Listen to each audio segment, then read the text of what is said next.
Good morning, everyone, and Happy New Year to you. This is the first meeting of 2023 of the Board of Police Commissioners.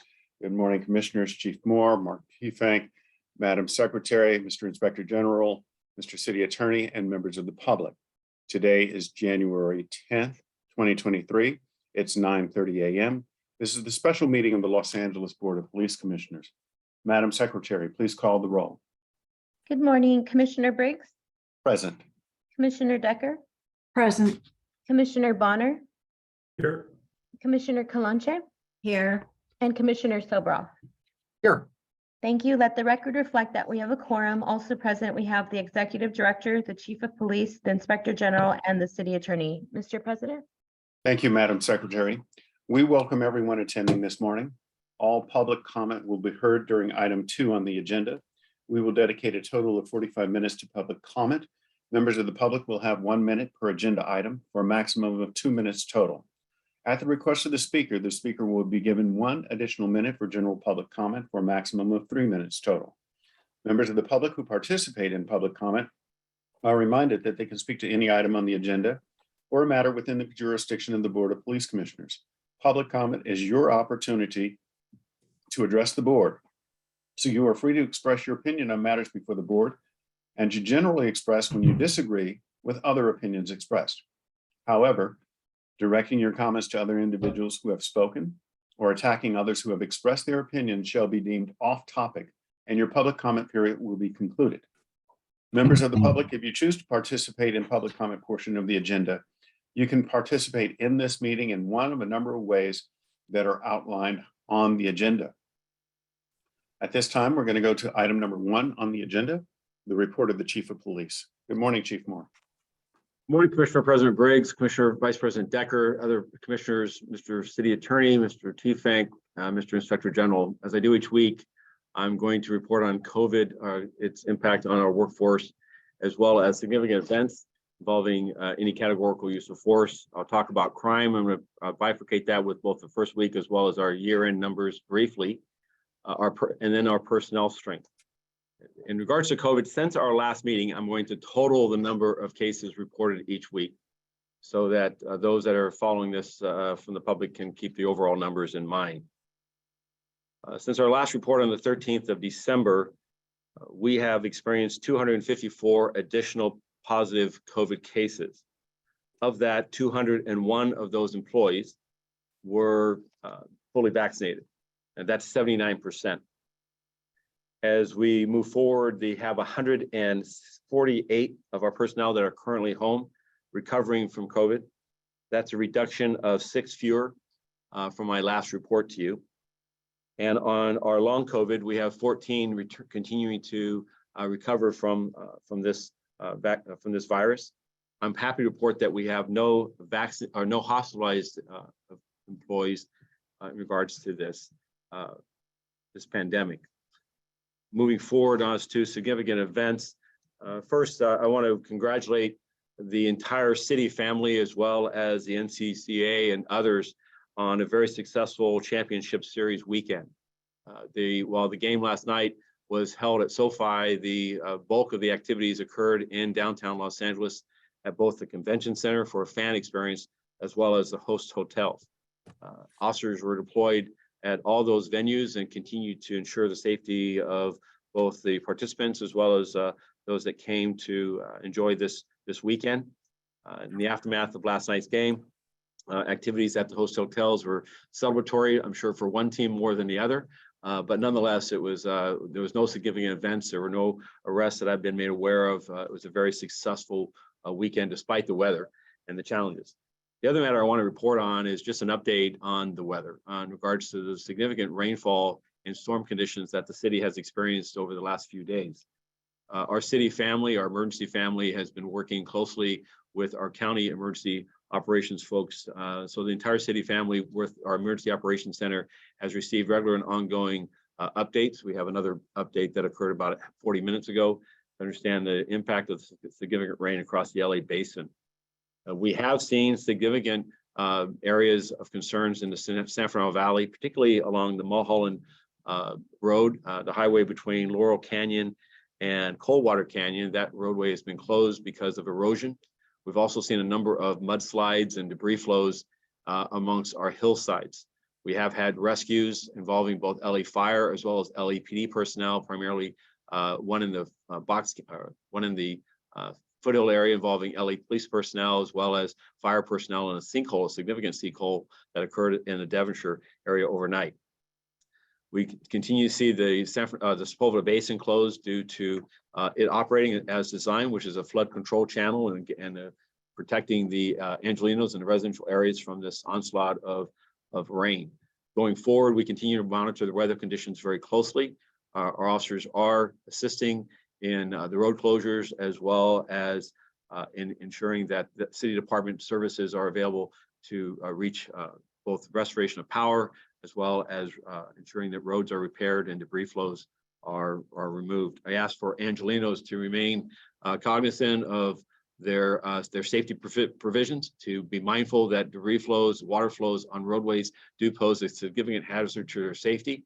If they cannot see the depth of the water, then they should not proceed into those areas. We have had a number of motorists that have become stranded because they're going into areas that they believe they can trespass or they can move through and only become stuck and then stranded and required to be rescued. And these can be life-challenging circumstances. Next matter I want to report on is our categorical use of force since our last report. First was a non-tactical unintentional discharge. This is an instance in which, by our categorical use of force standards, an officer inadvertently fires or discharges a round from a handgun or firearm, and that's investigated by our categorical or by our Force Investigation Division. This occurred on the 14th of December at approximately 3:30 in the afternoon in the Newton area, actually at the Newton station. It involved on-duty gang enforcement detail. An officer that was assigned to that gang unit had a non-tactical discharge when, in the lower level of the parking structure, standing next to his police vehicle, he inadvertently discharged one round of a recently purchased handgun. That round penetrated the driver's side mirror and struck a concrete wall. Fortunately, there was no other officers or there were no officers or civilians or anyone injured as a result of that. There were no other individuals around the immediate area. The officer immediately notified his lieutenant and watch commander, and Force Investigations Division responded and will conduct an investigation. The results of that will be brought before me and eventually back before the police commission in coming to determination as to actions to be taken regarding the officer's actions. Second matter was a law enforcement related injury that occurred on the 19th of December. This occurred again in the Newton area and involved a Earl Roots, male black who's 60 years of age. On the 19th at about 2 in the afternoon, two plainclothes Newton area narcotic enforcement officers were in the area of 50th Street and Central Avenue when they observed an individual they knew to have a felony warrant for his arrest, that being Mr. Roots. Shortly after detaining this individual, he began to resist and a use of force occurred. During the struggle, one of the officers punched the individual on the left side of his rib cage. Once restrained, the individual was transported by a rescue ambulance to a nearby hospital due to a complaint of having asthma. It was later determined that he had sustained a collapsed left lung and was admitted for further medical treatment. No officers were injured during this incident, and the individual was wanted for an open felony warrant for the sale of narcotics. Based on preliminary information gathered, the Force Investigations Division does believe that the suspect likely incurred the injuries sustained during the use of force, and so they assumed investigative responsibility. Mr. Roots was subsequently released from the hospital on the 21st of December and has a court appearance this month regarding his earlier felony warrant reference. Next event occurred on the 2nd of January at about 4:22 in the afternoon in the Rampart area. At about 3:30 that afternoon, uniformed patrol officers responded to the 200 block of South Whitmore Street for a radio call of a violation of a restraining order. There, the officers met a victim who provided a valid restraining order and advised that the individual was in an apartment which she resided. That individual was later identified as Mr. Takar Smith, African-American male, 45 years of age. The officers requested an additional unit as well as the supervisor, and formulated a tactical plan designating their roles. The officers conducted a follow-up to the apartment to arrest Mr. Smith and for the restraining order. The officers met Mr. Smith at the front door and began a dialogue, attempting to get him to exit into the hallway and surrender. He refused and became increasingly agitated, prompting the officers to employ de-escalation techniques for an extended period of time. Mr. Smith went into the kitchen eventually and armed himself with a large butcher knife, and officers deployed 2 tasers as well as pepper spray. The less lethal options initially caused Mr. Smith to drop the weapon on the floor. However, according to body worn, he picked up the knife and raised it above his head. An officer-involved shooting occurred. He was struck by gunfire and later pronounced deceased at the scene. No officers were injured, and a butcher-style 10-inch knife was recovered from the location. Force Investigation Division responded to this and are conducting an investigation, and I will have more information on this following my brief conversation on the next 2 events. The next event was an officer-involved shooting that happened on the 3rd of January at about 5:50 in the afternoon, and it happened in the Newton area. There, Newton patrol officers responded to a radio call of a male who threw an unknown metal object at a passing vehicle. When the driver pulled over and exited, he was confronted by the individual, who was later identified as a Mr. Oscar Sanchez, approximately 30 years of age, who threatened him with a knife. Upon the officer's arrival at the scene, the victim directed them to a nearby vacant apartment residence where the suspect was last seen.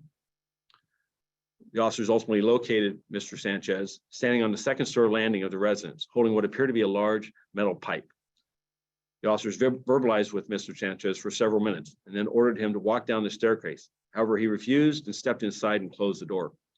The officers formed an arrest team and ascended to the top of the landing and pushed open the rear door.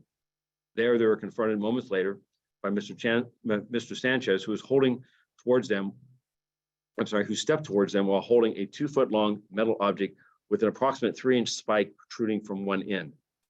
An officer-involved shooting occurred at this point, along with the simultaneous deployment of a less lethal munition. Mr. Sanchez was struck by gunfire and fell to the ground.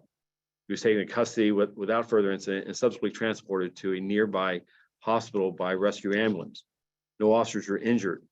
The metal object that was held by the suspect, by Mr. Sanchez, was recovered at the scene. At this point of the investigation, it appears to be the metal stem from a motorized scooter with a sharpened implement attached to one end. The suspect, Mr. Sanchez, was also in possession of a utility-type knife that was recovered at the scene. Force Investigation Division personnel responded to the scene and are conducting this investigation. Pursuant to Assembly Bill 1506, representatives from the California Department of Justice also responded to evaluate the circumstances of this incident. They ultimately determined that it did not meet their criteria. So this investigation will be the responsibility of the Force Investigation Division. The Office of Inspector General did respond and will monitor and oversee this investigation, as well as the District Attorney's Office officer-involved shooting team will also be continue to monitor, and ultimately the District Attorney's Office will be the prosecuting agency charged with evaluating the officer's actions, in addition, of course, to the department's administrative review and this commission's determination as to the officer's actions regarding this use of force incident. Last event is an in-custody death that occurred in Pacific Division on the 3rd of January at about 8. The event occurred about 3:38 in the afternoon. Then a West Traffic Division uniformed motor officer was flagged down by citizens, community members, involving a collision in the areas of Venice Boulevard and Lincoln Boulevard in the Pacific area. This motor officer observed a male later identified as Keenan Anderson, an African-American male, 31 years of age, running in the middle of the street and exhibiting erratic behavior. Several community members involved in the traffic collision motioned to Anderson, indicating that he had caused the accident. The officer contacted Anderson, verbalized to him, and requested additional units for a DUI investigation. Anderson initially followed the officer's command and sat on the northeast corner of Venice and Lincoln for several minutes as the officer spoke with him. As additional units arrived at the scene, Anderson suddenly attempted to leave and flee the location. He ran into the street. Officers followed him and confronted him in the middle of the street on Venice Boulevard. As officers contacted Anderson, he began to resist, resulting in a use of force. Officers struggled with Anderson for several minutes, utilizing a taser, body weight, firm grip, and joint locks to overcome his resistance. Anderson was subsequently handcuffed and hobbled at the knees. That's a belt device that's used to keep the knees kept together as a means of immobilizing an individual. Shortly afterwards, Anderson was taken into custody. Fire department personnel was requested pursuant to protocols of use of a taser. Anderson was transported by a rescue ambulance to a nearby hospital. And while at the hospital, hours later, he went into cardiac arrest and was pronounced deceased. One officer received minor abrasions to his hands during this use of force. Given the use of force that occurred involving the grappling and the use of a taser in taking Mr. Anderson into custody, and then his subsequent death, this fits the criteria of a categorical use of force.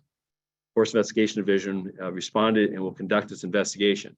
It's unclear at this point the role of the use of force, including the use of the taser, in relationship to Mr. Anderson's death. The medical examination will continue in regards to the coroner's investigation, and that will be part of the department's investigation and determining the actions of the officers involved and their decisions that they took. Now, these three events, in regards to the two officer-involved shootings, as well as this Leary or the law enforcement related death that occurred, caused me concern in the sense of their proximity to one another, not in location, but over the course of 3 days, two officer-involved shootings resulting in fatality, and a third individual resulting in an in-custody death, obviously raised our attention immediately. Each of the instances, it appears the individuals were suffering some type of mental health crisis and or under the influence of some type of substance, whether that be drugs, narcotics, or alcohol. Given the significant concerns of the public with these type of incidents, as well as the department, and the request that we release video and body worn, whether it be body worn and other evidence to the public, I've made that direction. We're currently assembling those three instances, and tomorrow afternoon we'll be releasing those individual critical incident videos that will provide the body worn video of those involved, radio broadcasts, other evidence that we've collected to this point, very early in the investigation, but a framing of these three circumstances. Additionally, we are working with each of the families through our family liaison to ensure that we provide them information as to the nature of our investigation, the conduct of how that occurs, the involvement of not just the department, but the leadership of the Board of Police Commissioners, the role of the District Attorney's Office, to explain the process of how we'll go about investigating and coming to a determination of the officer's actions and how they met the standard or otherwise to our policies, procedures, and training. Additionally, our family liaison is working with the family members to work with the coroner's office to also provide whatever assistance we can in supporting them as they grieve in the loss of these three individuals. Lastly, tomorrow afternoon, I plan on holding a press conference as we release these three events to provide greater detail. Each of these instances have a commonality of an individual experiencing a mental health crisis or some type of other emotional issue. In one of the events, particularly the first event, I'm concerned about in my initial review, our adherence to our policies and procedures relative to steps being taken when dealing with persons experiencing mental illness. We have resources through our mental evaluation unit that can provide background and context to help officers and supervisors understand a path forward to de-escalate and gain control and be able to achieve the objective of their investigation. We also have responsibilities in the sense of understanding the current behavior of an individual and what added resources such as our SMART teams that can be brought to bear to help officers work through trying and difficult circumstances. Given these circumstances, tomorrow I plan on providing further context of why these concerns have been raised in relationship to, and also to provide that as the public views these three videos. Overall, despite these three events, we closed 2022 with a reduction in officer-involved shootings from the year before. This year, we have had two officer-involved shootings. Last year, by this time, we had not incurred one. Today is the 10th of January. And unfortunately, a year ago today, we lost Fernando Arroyos to a murder and an officer-involved shooting. And there was an additional officer-involved shooting that followed, I believe, the second or third day after. But notwithstanding this confluence of these three events coming together, and looking at 2022, we closed the year with 31 officer-involved shootings. That number was 37 last year. Within those 31 officer-involved shootings, we saw that that number actually was the third lowest in the last 5 years. And also the numbers was in 2018, we had 33 officer-involved shootings. 2019, we had 26, which was the lowest in more than 30 years. 2020, that number was 27. Last year, we saw in 2021, we saw that increase to 37. And then in 2022, we closed it at 31. In regards to this use of our categorical, the department will complete a use of force year-end report. Early observations on this is that our edged weapon officer-involved shootings reduced this last year to 5. That ties the lowest number of officer-involved shootings involving an edged weapon for the last 5 years.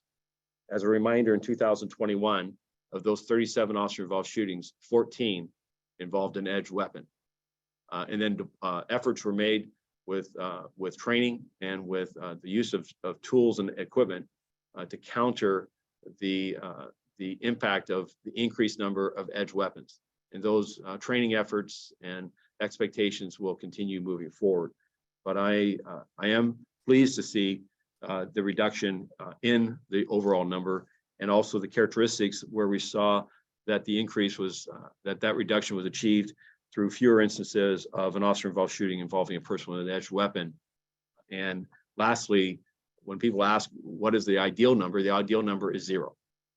But yet we also saw this last year, the increased use of firearms against officers and their willingness to use those firearms. So I recognize that officers must have the ability to defend themselves and use tactics and training to ensure that they go home as well as they protect the public, while the preservation of life will be a remaining and everlasting guiding principle as we go about and conduct our at times very difficult work. Moving into the next discussion point, which is crime. The first week, closing the 7th of January, is much too early to make any real characterizations of a crime picture for 2023, other than to remark that we continue to see fewer homicides and fewer shooting victims. Year to date, we've had a total of 6 homicides. That number was 9 last year. We've had 73 fewer violent crimes this year, that first week, versus last year. And overall, we've had a 29.9% reduction. But those numbers the statistics are distorted because such a short period of time. What I'd rather do is just briefly comment on the results that we've seen for 2022. Overall, we closed the year with a 1.1% increase in violent crime. That's a total of 327 additional violent crime. We did see success in fewer homicides, with 302 homicides this year versus 402 last year. That's a 5% reduction. We also saw improvements in our robberies and the rate of robberies, which in the middle of the year were in double-digit increases. We closed the year at a 7% increase. The challenging part in regards to our robberies, however, in regards to really our gun violence, continues to be the prevalence of firearms. When we look at citywide robberies this year compared to last, they're up nearly 17%. And when we look at 2019, where we have an overall citywide reduction in robberies, we see an increase of 34% in the number of gun-related robberies. So our pressure points continue as we move into 2023 with identifying those persons who are carrying guns, those persons who are trafficking firearms, and to interrupt that cycle, to address, identify and arrest those that are trafficking firearms, identify and arrest and seek the full prosecution of those involved in any crime involving the use of a firearm to counter these increases. So overall, pleased to see the plateauing in some incremental reduction in the rate of violence as we come out of 2022 and go into 2023. but recognize that overall we closed 2022 with still a 48% reduction in homicides from 2019. This is pre-COVID, and a 41% increase in shooting victims. So our challenge going to 2023 remains to work with our communities in partnership to identify the sources of these firearms, to discourage people's carrying or possession of them, and to counter the tendency to do so by ensuring the prosecution and the enhancements that are available to the district attorney and to the courts for those individuals who use a firearm in the commission of any crime. Lastly, I'll close with personnel strength. We closed at as of December 31st, 9,243 sworn personnel. That is 217 below our authorized strength, and about 20 more officers than we had previously reported to you. Our civilian strength is 2,645. That's 60 personnel underneath our desired strength. And as to those listeners that to make sure people are aware, we are actively hiring sworn and civilians across the entire organization. Encourage people to go to the city website as well as LAPD online if they're considering a job or an opportunity in law enforcement and be a part of what it takes to ensure the safety of this great city. That concludes my remarks, and I'm happy to take any questions or comments. Thank you, Chief. Without getting into any of the additional specifics of the recent officer-involved shootings, can you speak more broadly to the issue of the department's staffing of the SMART units and the mental evaluation units, where we stand currently, where we should be in order to meet the challenges that we seemingly face on a weekly basis? Yes. Currently, we have more than 70 personnel that are committed to working a SMART team, which is a co-response model, a uniform or a specially trained police officer in soft attire is deployed with a clinician, mental health clinician from the Department of Mental Health. The model is a 24/7 model, 7 days a week. And we achieved that goal in all four corners of the city with deployments, with the exception of the midnight to 6 o'clock in the morning hours, where because of a lack of clinicians from Department of Mental Health, we are compromised. We do deploy those specialized trained officers during those hours, but unfortunately the co-responder, their partner is not alongside them. We are continuing to work with Department of Mental Health. It is one of the ongoing conversations with Mayor Bass, and I know her commitment, as well as this commission and my own, is to see that mental health clinicians are built to scale and are available not just to bolster and ensure the full staffing of our SMART teams, which, by the way, I would expand, as my predecessor offered as well, to further SMART teams, recognizing we only respond with those resources, or able to respond about 1/3 of all calls that they could otherwise respond to, but for lack of SMART resources. But we would expand further with the added clinicians. Now, this was an area that was covered by a local media outlet as to as LA County officials recognizing the shortage of mental health clinicians and the need for those resources to be bolstered. And I just joined with those officials and with the mayor, and I know this commission's support, that we need to identify ways in which to bolster and deepen those resources so that they're across the calendar, as well as the hour clocks. At 3 in the morning, it's as serious, if not more serious of an issue as it is at 3 in the afternoon. And that is a glaring gap right now in those resources. Thank you, Chief. At this time, I want to call on Commissioner Subraw. Chief, today you said that tomorrow's Wednesday, you're going to be releasing some videos of those 3 incidents, use of force incidents. We eventually, Los Angeles Police Commission, will be adjudicating each of those cases, whether they are in policy or out of policy. And the information that we get goes way beyond a body worn video or any sort of opinions that can be rendered solely by those videos 3 days or 5 days after.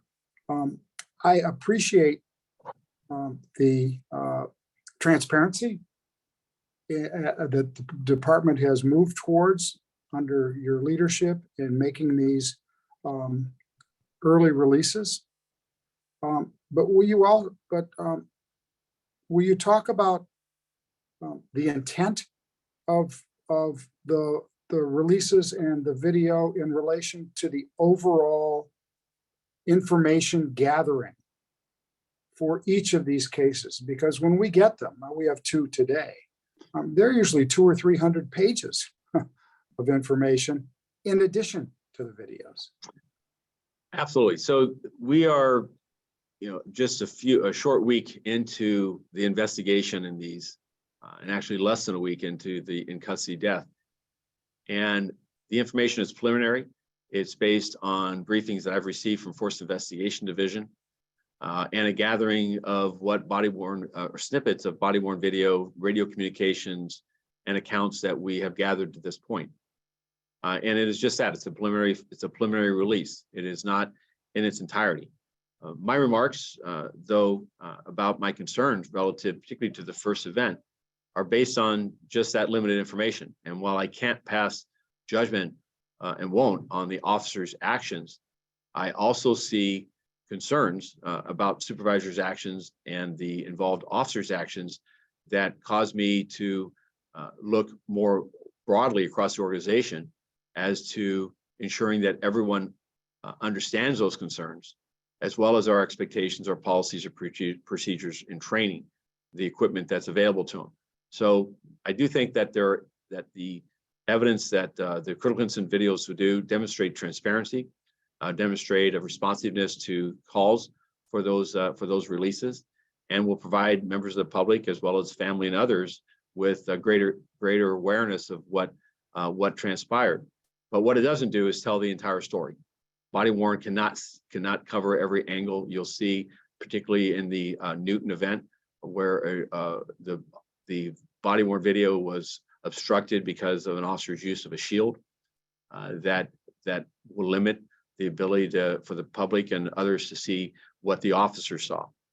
Toxicology results on the last event, and the role, underlying health conditions, or a role of any intoxicant or substance consumed by the individual that may have influenced his behavior and or influenced the circumstances of his death is unknown at this point. And so we will incrementally, even tomorrow, be limited as to the amount of information and characterizations that we're able to make. But I do think it's a responsibility of myself and as a department that as we strive to build trust and strive to demonstrate accountability, is that we provide information at the earliest junctures that are possible, and demonstrate our willingness to do so, unvarnished as much as possible. Is that all, Commissioner Sobroff? Thank you, Commissioner Sobroff. At this time, Commissioner Clanche, any questions for the chief? Commissioner Bonner, any questions for the chief? Yes, please. 3 questions, Chief. I'll follow on a little bit on the last question. This is in particular, I think, relating to the traffic incident. That was the third. That was the in custody death, I believe, with Keenan Anderson. Yes. And the first question there is, in terms of were those traffic officers, patrol officers, was there a supervisor on the scene? What was the law enforcement response or presence at the incident? The initial response, observations was by a motor officer who was doing some traffic enforcement when he was hailed down by community members regarding this collision. The officers that responded were uniform officers from the Pacific area. And as to a supervisor, I don't believe in the initial, during the struggle, I don't believe a supervisor was present. Okay, and you were discussing the issues around the SMART teams and the challenges there. So I understand that these officers would not have that, would not have had that support. But is there any difference in the basic, training, for lack of a better term, between, say, the motor officers and the patrol officers who would have responded to something like that? Well, we have training, basic training for all members of the organization, and including encounters for dealing with encounters with people experiencing mental illness, people experiencing behavioral disorders. We also have mental health intervention training that is more specialized in a 2-week course that officers are also exposed to as a means of bolstering and deepening their ability to deal with such difficult encounters. What are alternatives? What are options? What are strategies in which to de-escalate and ensure their safety as well as the safety of those persons they're encountering? This is an ongoing effort, so it's not just, we don't as a department use a model. It's not a model that determines all matters involving mental health or just the sole dominion of SMART teams. We don't believe in a split force mentality in that sense. We do think that the added specialty and the clinician's presence in that co-response model improves outcomes and is valuable. But we also recognize that there are many instances in which a SMART team cannot and will not be available in all instances. And we will not have, I don't think we'll see a model, at least in the current generation, where every police officer, every police unit has a graduate level clinician sitting alongside them. I would be an aspiration to have that clinician there to help officers through these difficult encounters. But in dealing with violent encounters, there are times even then that those clinicians are going to stand back. They're going to have to be away for their own personal safety.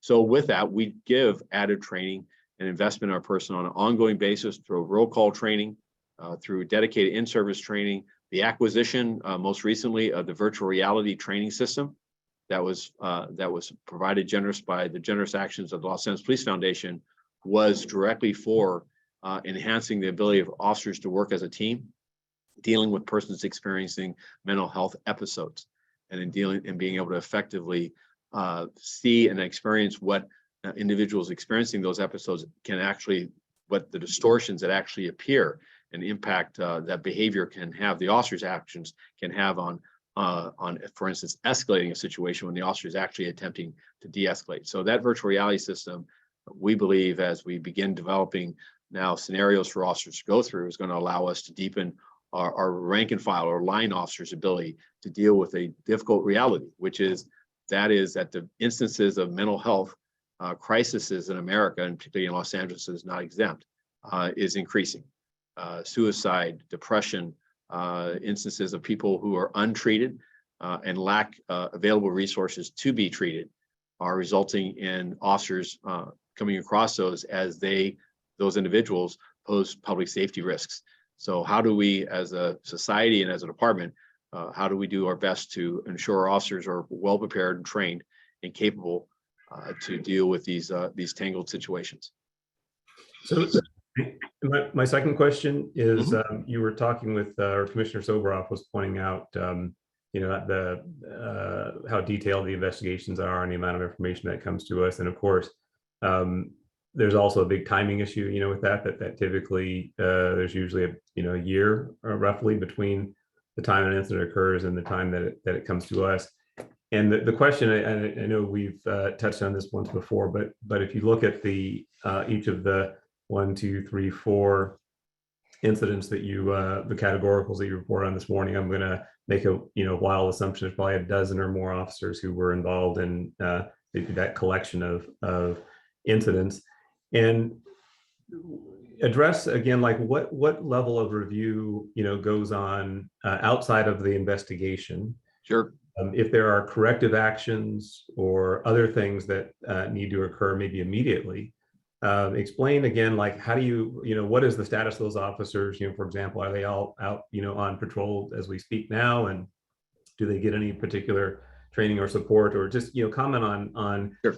My assumption that you don't wait a year until after our determination of in or out of policy before anybody starts looking at things that might have been done differently. Exactly. The process is ongoing from the moment that the event occurs. is to get an initial assessment from the on-scene as to what circumstances were. Then within, it's called a 72-hour brief. We bring in Force Investigation Division and myself and the senior command and the chain of command to have a presentation that includes the presence of the Office of Inspector General, as well as Mr. T-Fink on behalf of the commission, to hear a briefing from Force Investigation Division as to the circumstances of whether it be an officer-involved shooting or an in-custody death or otherwise, and they'll hear, we will hear a presentation based on what's known at that time of the initial radio call, the statements of the officers relative to their observations, the supervisors, their involvement or lack thereof. What was the game plan? And then we'll see relevant body-worn video and other video, in-car video, and if there's ability to have closed-circuit television or other cameras or citizen community members that provided video evidence, we'll provide we'll be presented a presentation of those feeds, of those bits of information. Then the commanding officer of the involved employees will make a presentation and identify any significant department concerns, any significant tactical concerns relative to the actions of the officers and supervisors before, during, and after. The role of communications and what actions they took upon the initial call taking will also be given a preliminary review. And those points of identification go into what, on an individual basis, go into actions dealing with those individuals that were engaged in that, in what's called a tactical debrief. And the process is not to pass judgment on those individuals on those encounters, but to reinforce the policies, procedures, directives, the expectations of the organization, and ensuring that the individual lives up to those. And that now there are standardized debriefing points that are not critical of the person's actions, but just as a reminder of what their expectations are in a standard day-to-day tactical action. But there are other areas where we'll cover, for instance, the use of a taser, and say the number of activations, or it'll be the encounters of a person experiencing mental illness, and potentiality for there be a conflict and reaching out to resources that are available. There also are department concerns that are identified. That may be an equipment matter, that may be a protocol or procedure that is seen as weak or lacking effectiveness, or did not anticipate. There's a gap in the department's response that was a blind spot that we didn't know. We need to take some department action. And then with that, recommendations based on input from behavioral sciences that meet with the primary participants and evaluate their suitability to continue in their current assignment. A recommendation of whether or not the person is allowed to return to the field after a mandatory 14-day restriction, or they are to have some type of restricted duty assignment pending further investigation. That is then remarked on by the bureau chief, the deputy chief level, the assistant chief, and then I take input from others on my direct report, and I'll come to a determination of whether or not the officers or the involved personnel, including supervisors, are allowed to return to their previous assignment and roles and responsibilities, or there is some type of restriction pending further investigation. That decision itself does not indicate an in or out of policy matter, but it goes to the suitability while this investigation unfolds of having an individual continue to act in their capacity that they have assigned. That occurs, again, typically it's called a 72-hour brief. It's usually within 3 or 4 days of the event. The event 72-hour brief for these 3 events occurred this last Friday and involved the restriction of some personnel and others that will be allowed to return to their field activities in the completion of the 14-day mandatory session. The decision also at that point is whether or not there's any threats involving the officer and or the involved personnel that endanger their safety. And in the lack of that, credible threats, then their names will be released in a press release or statement about the incident itself. Now, at the 30-day mark, the Force Investigations comes back together, and with the Office of the Inspector General, as well as with the District Attorney's Office, we'll receive a limited brief, an update, if you will, of what additional information, evidence has been gathered. For instance, today we have toxicology results on the in-custody death that we have only preliminary findings that we'll release tomorrow, but we don't have more detailed findings and more expansive findings that I think will hopefully be more informative. So that 30-day mark will be an update, and that's also to determine should there be adjustments to officers' duty or their duty restrictions, either the implementation, something untoward is found that we need to say no, it's a different course of action, or otherwise.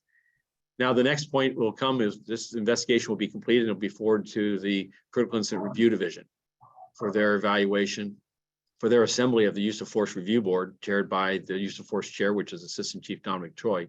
That will occur on the 8th month of the investigation. They'll make findings, and then those findings and recommendations will come to me. It's a board or tribunal that includes a peer member of those persons involved in whatever that categorical was. And we'll make findings and recommendations on tactics, drawing, exhibiting a firearm, and the use of deadly force.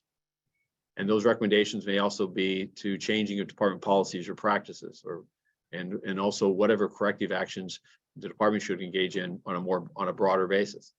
That will be presented to me, and then I will do my review and will, supported by Critical Incident Review Division, formulate a report of my findings and recommendations to the Board of Police Commissioners. That will occur at least 60 days, 2 months before the end of the 1-year statute. And then that will come before the board, and with the support of the Officer Inspector General, which will provide a separate report to you, will be heard generally within 30 days or more from the 1-year anniversary. And today, of course, I believe we have 2 such instances that will be before you in closed session. You'll make findings and recommendations, or findings on the matters I've discussed. Make those public announcements. The decisions on any out of policy officer-involved shooting or out of policy use of force will come back to me for what corrective action or what actions I take involving discipline or otherwise. And that's essentially, I'm sorry for the length, but that's kind of I want to go to the details of what this process entails. Yeah, appreciate it. And just very briefly, one last question. You were reflecting on, and this is on reporting the crime statistics, you were reflecting on some of the things that were happening or what the data looked like this time, last year.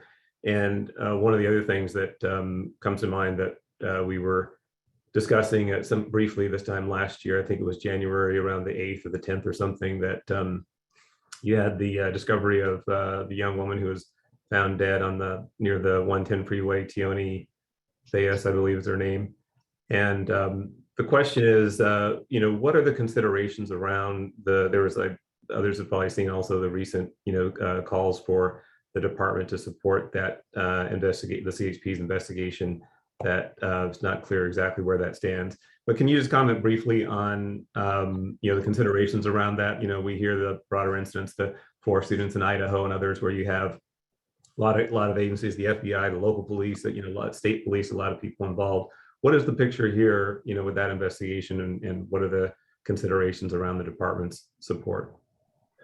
Well, a practice by this California Highway Patrol has been more recently in recent years to take jurisdiction over shooting violence and crimes that occur on our freeways. And in candor, the department disagrees with that. And we've communicated that with our state officials. I believe that those instances of violence are best investigated by the local jurisdiction, regardless of whether it's Los Angeles or other cities. And that is a point of disagreement between our 2 agencies. I do wish the commissioner well in her retirement that was just announced last week.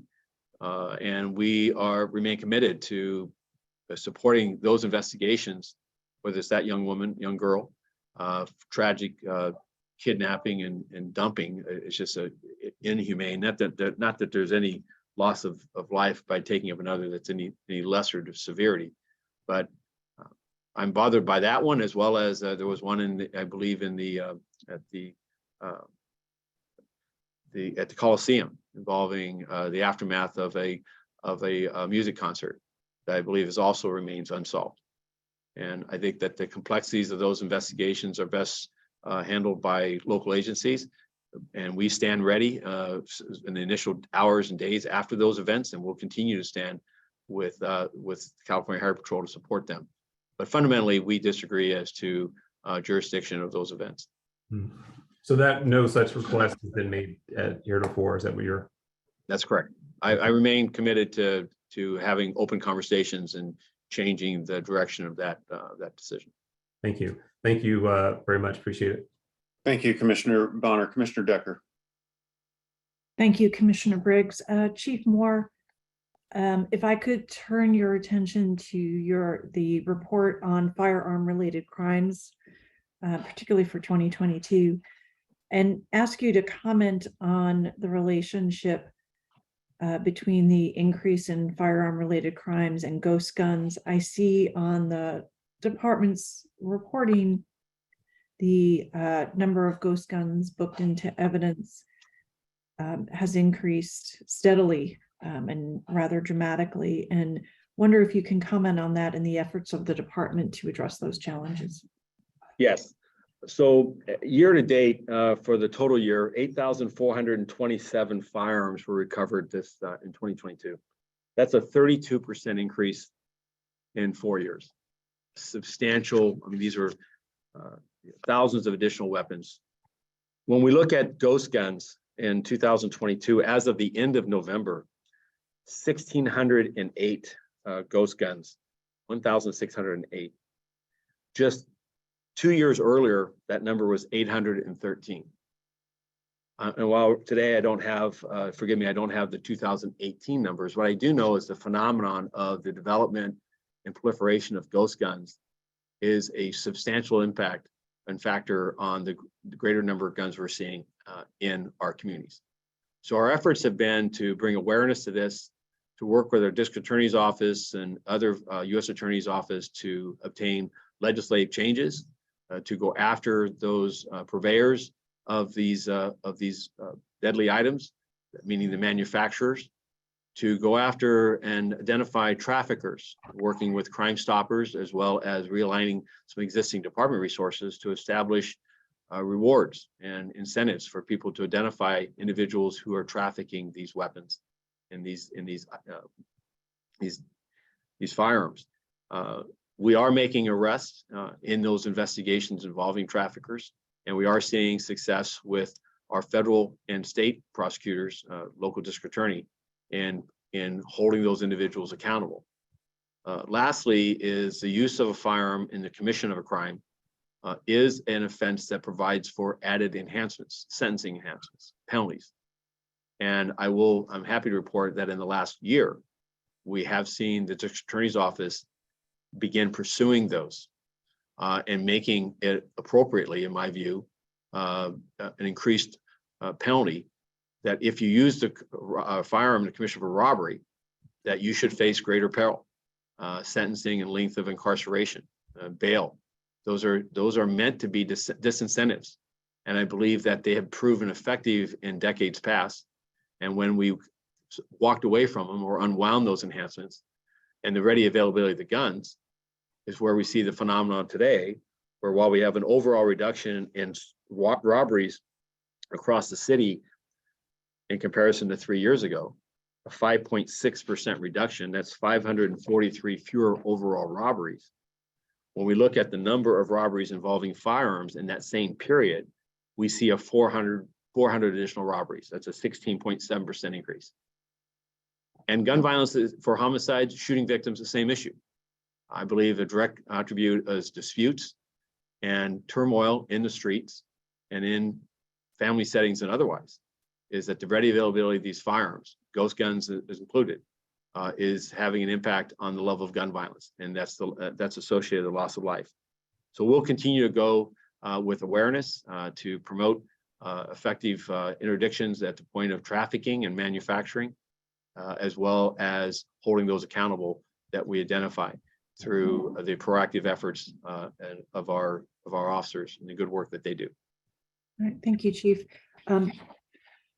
And I'm going to change gears here and switch topics to the sworn staffing numbers that you reported on, and being, if I wrote this down correctly, 217 below the authorized numbers. If I'm doing my math right, it is not feasible that this fiscal year that ends in June, that the department can meet its the sworn authorization goals. Is that correct?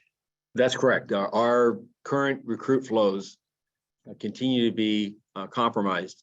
The next class size that begins next Monday is well under the 60 that is our target. I believe it's about 30 or even 28. So we continue to encourage the work of personnel department with us to streamline the process. We are seeing some results with our housing initiative. That was a generous offering of the foundation. We believe, I now think we have 29 individuals that are taking advantage as young recruits. And as for the public to know that we recognize the cost of housing in Los Angeles is a challenge. So any member or any recruit that comes in the organization and is willing to live in the city, and we'll work with them, the foundation will work with them to identify appropriate housing, can be subsidized up to $24,000 over the first 2 years to become a member of this department and to counter that challenge that they have. Additionally, we have still before the council, and it's in the Public Safety Committee, our request for a hiring incentive for our sworn personnel. I'm hopeful that there will also be a civilian component for our police service representatives, our custody services officers, as well as our security officers, because those are 3 civilian work classes that are also challenged in the sense of their staffing levels. And lastly, we have a hiring incentive for individuals that are recommended. If any city employee, past or present, identifies an individual to be a recruit, and that individual signs up, they can, those persons who identify those individuals are eligible to receive a $2,000 incentive. And we have hundreds of individuals that have been recommended. And I think we've paid the first reward, if you will, for 2, but I'm hopeful that will amplify. We are also engaged in currently realigning funding, and we'll go through the council for this for approval to increase our marketing efforts. While the personnel department has earmarked, I believe, in excess of $300,000 for outreach and marketing for recruitment, we're asking for the department to be allowed to work with our internal funding to more than double that for the remainder of this fiscal year. And that is to increase the visibility. I'm hopeful that in looking to the job environment that we're seeing as this economy across the nation is changing, and layoffs and workforce reductions are being experienced, that we're also going to have a better employment market. But we are in a very challenging time in regards to recruitment. It's a top issue for every law enforcement agency that I'm aware of across America. So we're in a very competitive field and area, and we need to continue our efforts to improve, as well as to ensure that we remain focused on ensuring that workforce is diverse and representative both in gender and diverse and ethnicity of all the communities of Los Angeles. Thank you, Chief. Thank you, Commissioner Briggs. Thank you, Commissioner Decker.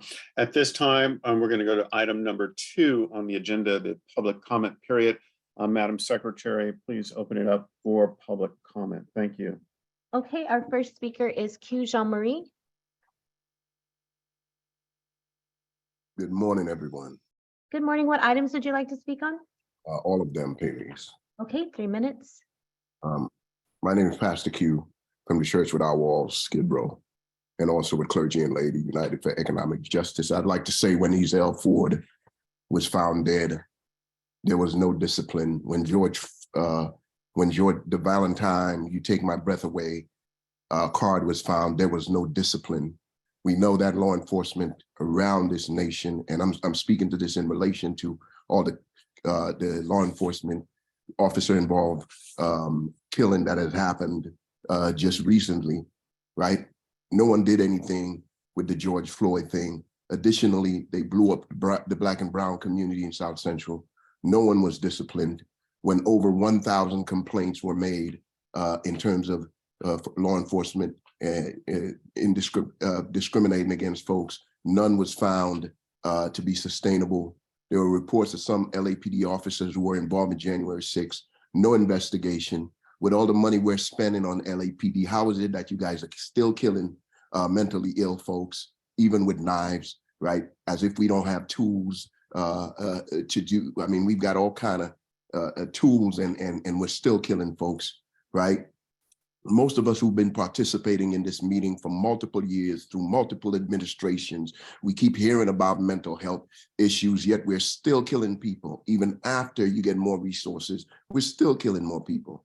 We need independent accountability mechanisms. I'd like to say, to me, this police commission is highly ineffective, highly biased, right?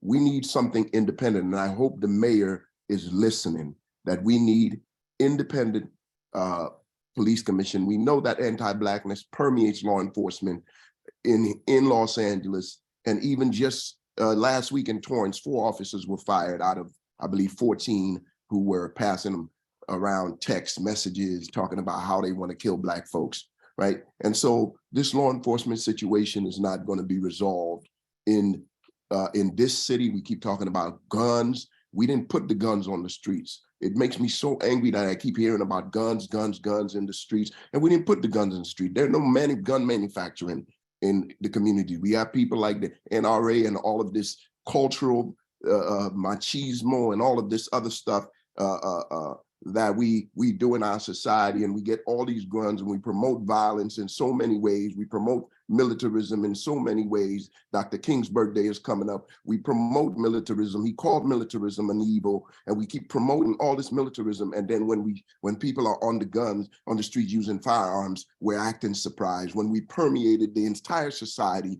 with all of these guns because of our philosophy, because of our moral standards, right? We have lost our moral compass, and we need to be recalibrated. Okay, thank you. Next, we have Ted Trubinsky. Good morning. I'd like to speak on 456 in public comment. Okay, 3 minutes. Please don't kill my husband. He's not right in the mind, is what Shamika Smith remembers telling officers who later shot and killed her husband. Were there any mental health specialists on site, or was this killing at this killing or at the death of Oscar Leone? 2 civilians shot dead for edged weapons, specifically a kitchen knife and a sharpened metal pole, who were struggling with mental health issues, and another dead in custody after being tased. The public continues to be disappointed and horrified by this department's actions. This follows the trend that we have known to expect. For item number 6, more must go. He's been a failure as a police chief, and the people have been calling for his resignation since before 2020. Between the deadly, reckless detonation of fireworks in South LA, his inappropriate verbal response to the 2020 protests, or many of the other ways that he's perpetuated harm against this community, we reject his nomination. For 5C, are we serious? We need to tell LAPD officers not to be impaired when carrying or handled firearms off duty. This department is such an embarrassment. As we've heard from the chief's report today, we have cops accidentally firing their guns while on duty, never mind while they're drinking. Maybe cops shouldn't have guns. For 4A, the people of LA do not want the renewal of a contract with a cloud computing company that works with ICE. LexisNexis is not the way. For 4C, obviously the existing training for peace officers regarding individuals with disabilities is not sufficient. LAPD killed 2 people in mental health crises already this year.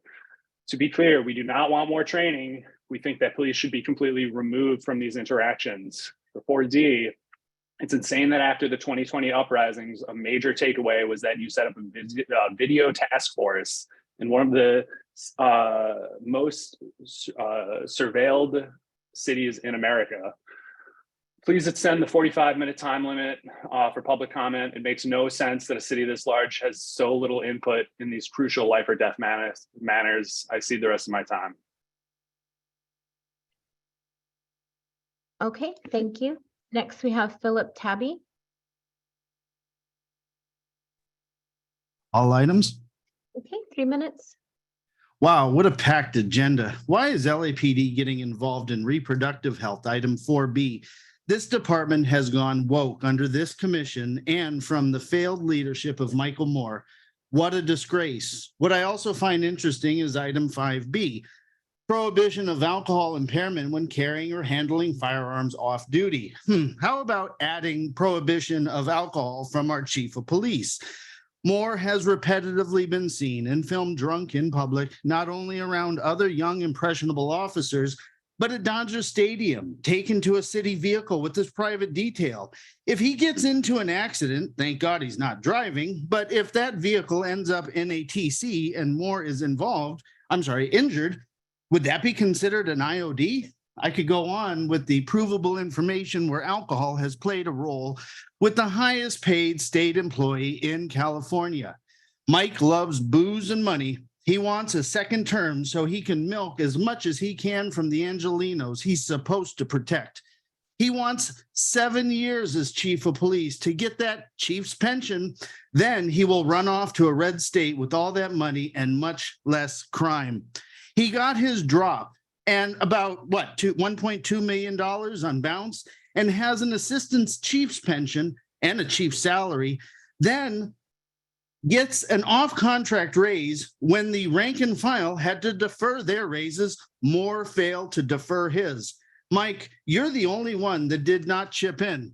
You are the highest paid state of California employee, making more than President Biden, and neither of you are worth the money. Mayor Bass, please take a long, hard look at how our city has suffered from a failed chief of police. Both supporters and non-supporters of LAPD, as well as 90% of rank and file, agree that we need a better chief as soon as possible, one that will be hired in June when Mike's contract is up so they will be ready for the Olympics held in Los Angeles.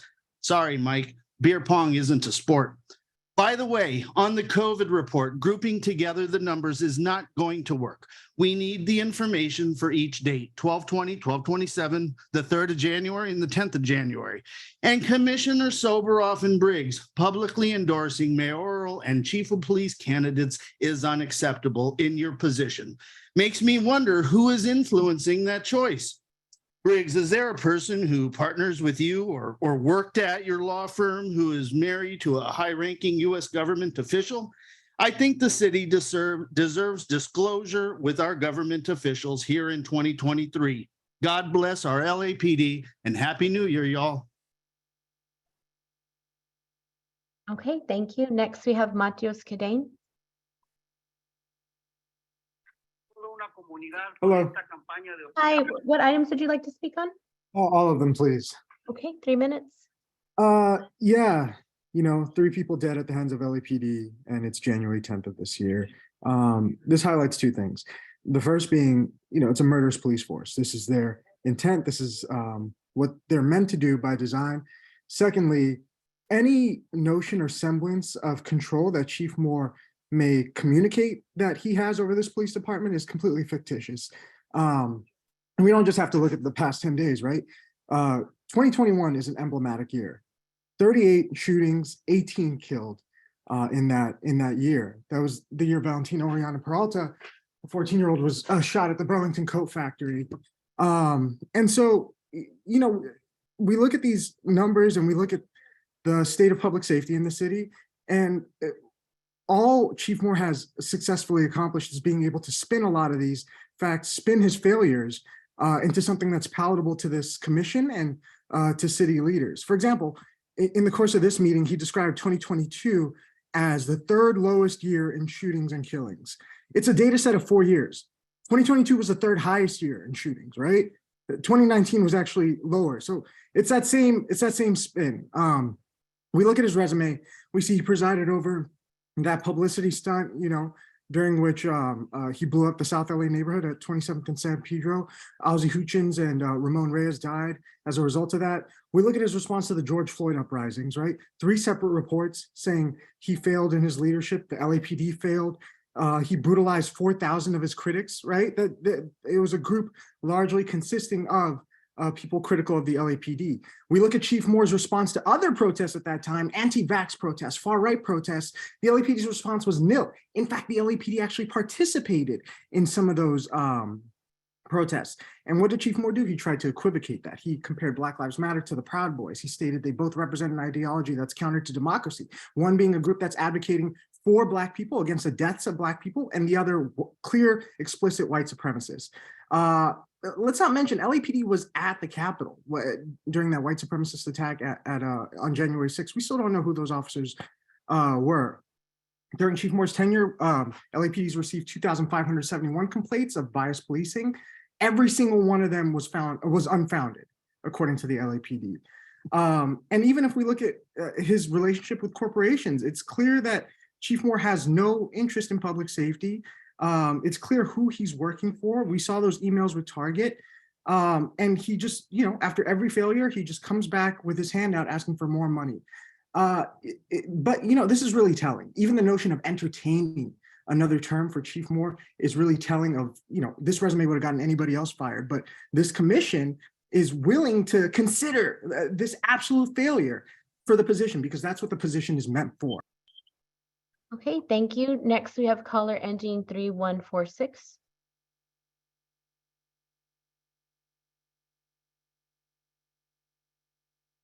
Says I'm unmuted.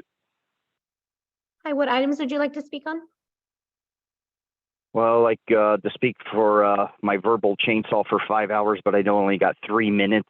3 minutes, please. So I need a barf bag, you jerks. I mean creeps. No need to say Mary anything to you degenerates. So, hey, Bonner, I've been in the over 50 crowd.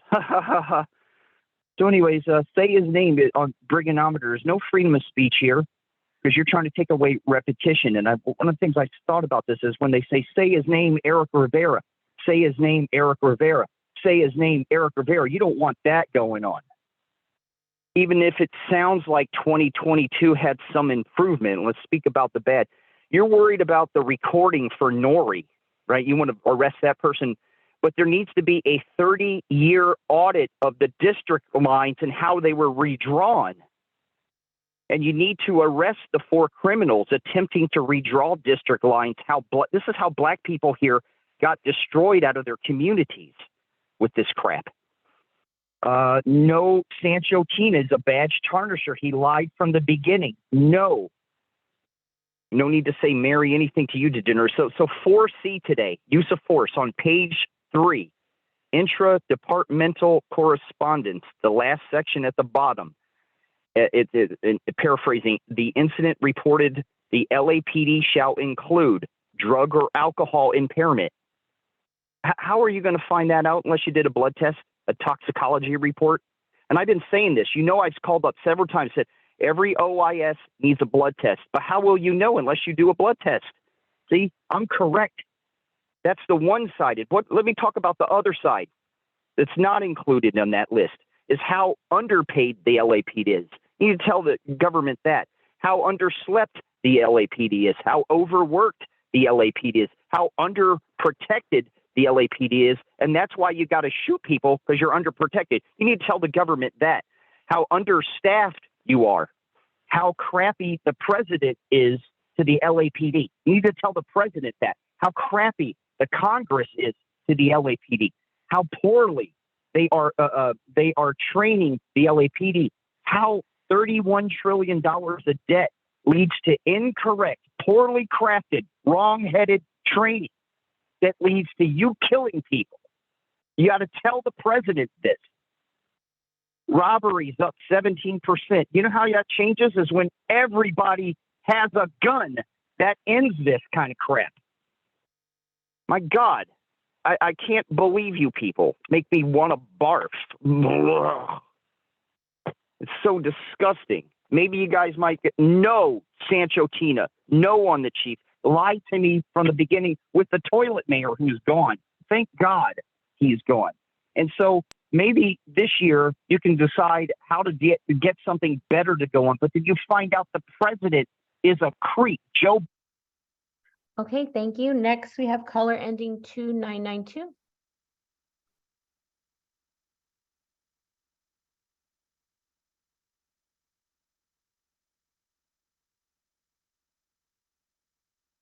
Hi, yes, all items and public comment, please. Okay, 3 minutes. I am the founder and leading member of the group Defend LAPD. Defend LAPD is a group of approximately 25,000 community members of Los Angeles. Our group was started following the defunding movement in 2020. Our primary focus is public safety for our community and supporting the LAPD. There's never been a more challenging time than right now. With that said, I'm writing this letter of endorsement for Chief Michelle Moore because he is the right person to continue to lead the Los Angeles Police Department.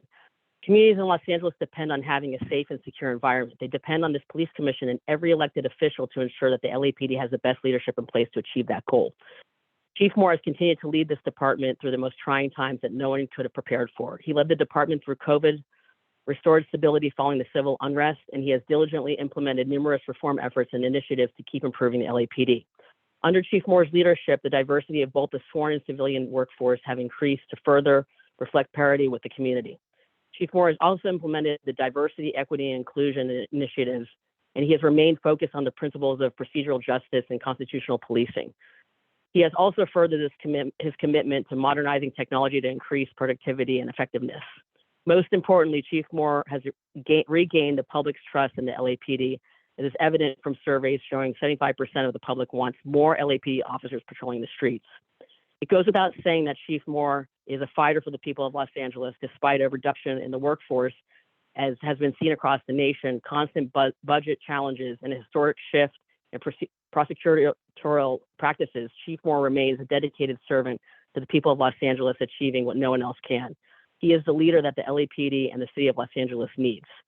Most importantly, he is a law enforcement leader the people of Los Angeles deserve for the next 5 years. Also, side note, I'd like to say that a lot of callers are very passionately spewing off hatred without having actual facts. Officers have the right to go home to their loved ones and defend themselves against criminals, mentally ill or not, who threaten their lives with guns or knives. Thank you, and I yield the rest of my time. Okay, thank you. Next, we have Angel. All items, please. Hey, 3 minutes. I'm calling today to echo what so many others have said. Chief Moore needs to go. It's the one thing both sides can agree on, whether you're pro-police or anti-police. If the commission goes ahead and recommends Chief Moore to have his contract renewed, despite the majority of us rejecting his leadership, it means the commission is tone deaf and isn't really the citizens' voice in police affairs. Not only do we, the citizens, have a unified voice, so do the police officers of LAPD. Los Angeles Police Protective League did a survey, and around 90% of officers do not have confidence in Chief Moore. This sort of reminds me of District Attorney Gascon and the 98% of his deputy district attorneys who do not support him either. In any organization or business, it will only succeed if it has strong leadership where the employees trust and want to follow that leadership. Whenever I speak to LAPD officers, they all tell me they don't support Chief Moore and want someone different. Chief Moore has repeatedly caved into political pressure, which has resulted in decreased officer morale, decreased recruitments, decreased arrests, and increased crime. Chief Moore is guilty of 1, taking a knee with Black Lives Matter while police officers were being attacked. 2, mandating COVID shots and not giving officers medical choice. 3, focusing on identity politics, including sexual perversion. 4, taking away pretextual stops, resulting in less illegal drugs and guns off of our streets. 5, unjustly moving officers like Slow Contreras and Captain Smith to make Councilwoman Monica Rodriguez happy. 6, getting drunk and intoxicated in public, which is not safe in case of an emergency, nor sets a good example. 7, allowing LA City Council members who defunded LAPD to have him on speed dial if they need police help while the rest of us have to wait a long time. The safety of Los Angeles is in jeopardy, with homicides and shootings up 50%, motor vehicle theft up 67%, gang-related rape up 200%. However, arrests are down 30%. We need a new direction. It is time for a new chief of police. However, we do not want someone who is even worse than Chief Moore, who will make our city even less safe. Please do not recommend anyone who is woke, corrupt, and given into political pressure. Choose a new chief who will uphold the law, crack down on crime, and support LAPD officers. One suggestion is Deputy Chief Imada Tingarides. Since the chief is not elected, rather selected, I hope Mayor Bass is listening. It would be a good idea to get input from the officers and community members to find out who they would recommend. Hire a new chief who will prioritize public safety over political pandering and have the officers' backs instead of stabbing them in the back. Then you will get your new recruits. Thank you. Okay, thank you. Next, we have Betty Lay. Good morning. Good morning. What items would you like to speak on? Chief's report, public comment, and a couple of the agenda items. Okay, 3 minutes. Okay, first off, I do support Chief Moore. I do support his second term. It amazes me how many think it's the other way around, but there's actually about 80% that do support him, according to about 10% or less that don't. That numbers tell the truth. Also on all the donations and grants on the agenda, I totally approve. And I am looking forward to Chief Moore on his second term. I appreciate the commissioners with their comments and everything. Thank you so much. Everybody stay safe and dry. Buckle up your seatbelt, put down your cell phone. I yield the rest of my time. Okay, thank you. Next, we have T.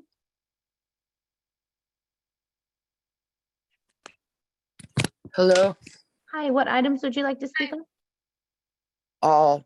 Okay, 3 minutes. Power and strength to the families impacted by police violence. Tariq Smith, Keenan Anderson. This is horrific in every sense of the way, that Black and brown folks are continually and daily murdered and nothing is being done. There's no accountability. There's no independent investigations outside of this rubber stamp body that's biased and racist. It's really hard to unpack everything in 3 minutes because so much has occurred. These families deserve better. The amount of money and resources that's poured into the LAPD that community desperately needs, right? Y'all keep ciphering these resources from the community. And you say you need more training. You say you need more training and more resources, yet you're still killing folks. Let me ask you this. How is it that a white supremacist can walk into a church, walk into a grocery store, walk into a school and shoot people, Black and brown folks and children, and walk away? How are these police nationally walking these mass murderers out alive? Yet in this state and nationally, we can't seem to figure out how to de-escalate a situation that Black and brown bodies keep dropping every day. It makes no sense. And it's insanity is doing the same thing over and over and over again. There needs to be a drastic change. You know, where is the accountability? Moore needs to go. He is a failure. He's incompetent. This whole entire commission is incompetent, right? And racist and biased and violent. You want $300,000 for marketing, and we got homeless people on the street right now, raining and cold, and you want to house police and give them a subsidy, and we can't find the resources? This needs to end, right? There needs to be a better way, and that's accountability is where it starts, right? More needs to go. Defund the police and fund our communities. Okay, thank you. Next, we have Janae Lennox. Hi. I first want to, 3 minutes. Okay. I first want to start by saying the fact that no one, and not even Chief Moore, has sent condolences to the families that the police have taken from the community says a lot. You first should have started off this meeting with condolences. These are your constituents. These are your communities. These are the people that you're supposed to protect. So the fact that you didn't even start off with that lets us know that you are not in business to protect the community. You're not in this. That's not the business that you are running. The fact that you guys try to figure out, well, all these situations had a common thread of mental health. What can we do? By not being part of the mental health, no police force, no one that is trained in policing should be going to these emergency situations. Not a single person. It is crazy to think that someone with a gun that is trained to kill people will be able to de-escalate the situation. The fact that we are literally have an agenda saying that we should make sure that officers should not be drunk when they're carrying their gun. The fact that that should be a no-brainer is not, it speaks volumes. The fact that Chief Moore believes that he should be running again is letting us know, and that people on this council actually are endorsing, which makes absolutely no sense, because that shows that you are biased and that you also need to be stepped and you need to step down. It also says that, like, white supremacy failure up is what we are improving. He has failed multiple times in many ways, but mainly on the simple care of the community. You do not care. And it's so clear every single day. The fact that we're only, 10 days into the new year and 3 people are murdered. That isn't just one single individual. That is community. That is a whole community has been disrupted. And we're only 10 days in. So for us to believe that you guys are going to do something different is absurd. It's really absurd for you guys to continue this behavior over and over again each year, rubber stamping and telling people that it's the guns on the street. Obviously, if you are paying attention, that there are so many guns in this community and in the United States that there is no way you guys are going to collect 5 or 3 and it's going to make a difference. That isn't the issue. The issue is making sure that we have resources, not giving more resources to the police that aren't going to fix this fucking problem. The fact that there is homeless people on the street in these rainy days, and you guys are concerned about making sure that, your recruits get housing. What about the people on the streets?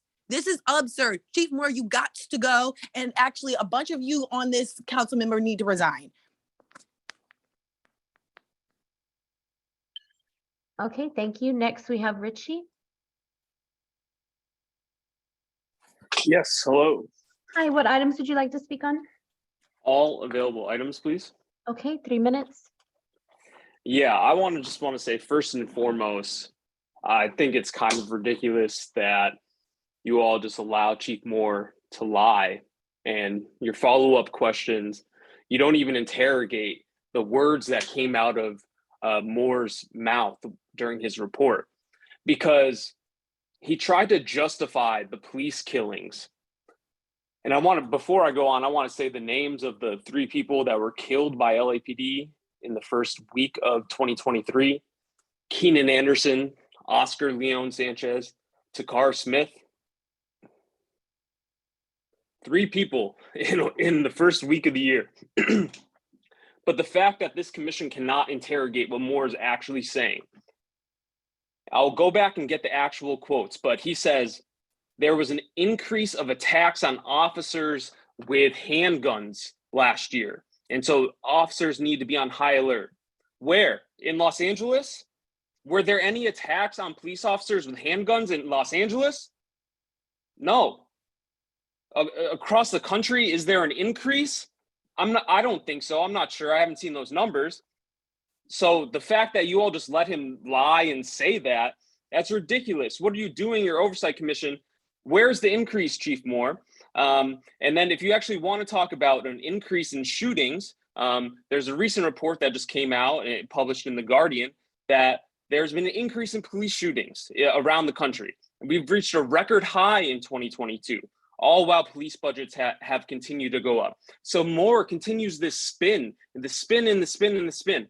And also I want to mention that none of the 3 people that were killed by LAPD had a fucking gun on him. So what was the point of Moore using that justification that officers need to be on high alert because there's an increase in attacks on officers with handguns from the public? None of these people had handguns on them. That's not a justification anyways, but how is he even using that? And the fact that Keenan Anderson was pulled over and you had one officer there that seemed to have handled the situation, and then suddenly more officers get there and escalate the situation, and you fucking pin him down, tase him, and kill him. And Chief Moore's up here trying to justify this murder. It's fucking bullshit. Honestly, it's bullshit. Like, the fact that all of you police commissioners just stand up there and allow him to say these things, and the fact that 7 officers were found doing DUI in the first 2 weeks of December, and you have this motion in front of you that doesn't completely ban them from drinking with a gun. What is going on here? This department is a fucking disgrace. Fuck you, Chief Moore, you fucking lying piece of shit. Okay, thank you. Next, we have Steve Rogers.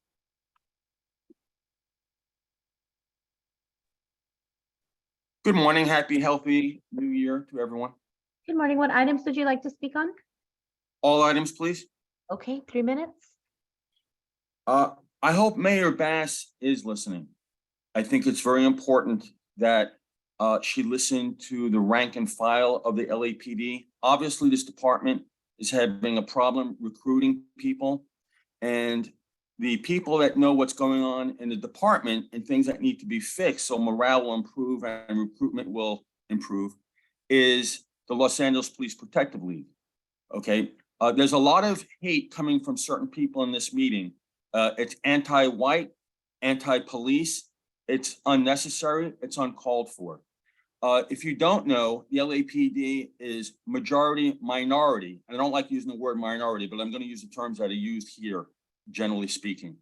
And the vice president of Los Angeles Police Protective League, Joretta Sandos, is a female Black. That's besides the point that she's a female Black. She was elected by the LAPD rank and file. She's an excellent director and an excellent person. And her husband happens to be on the job also.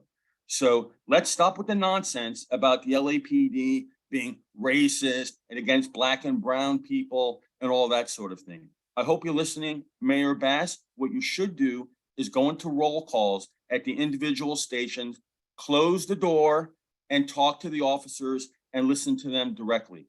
Listen to the directors of the Police Protective League, get their input, and then listen to the officers themselves. Closed door, no captain, no police commissioners.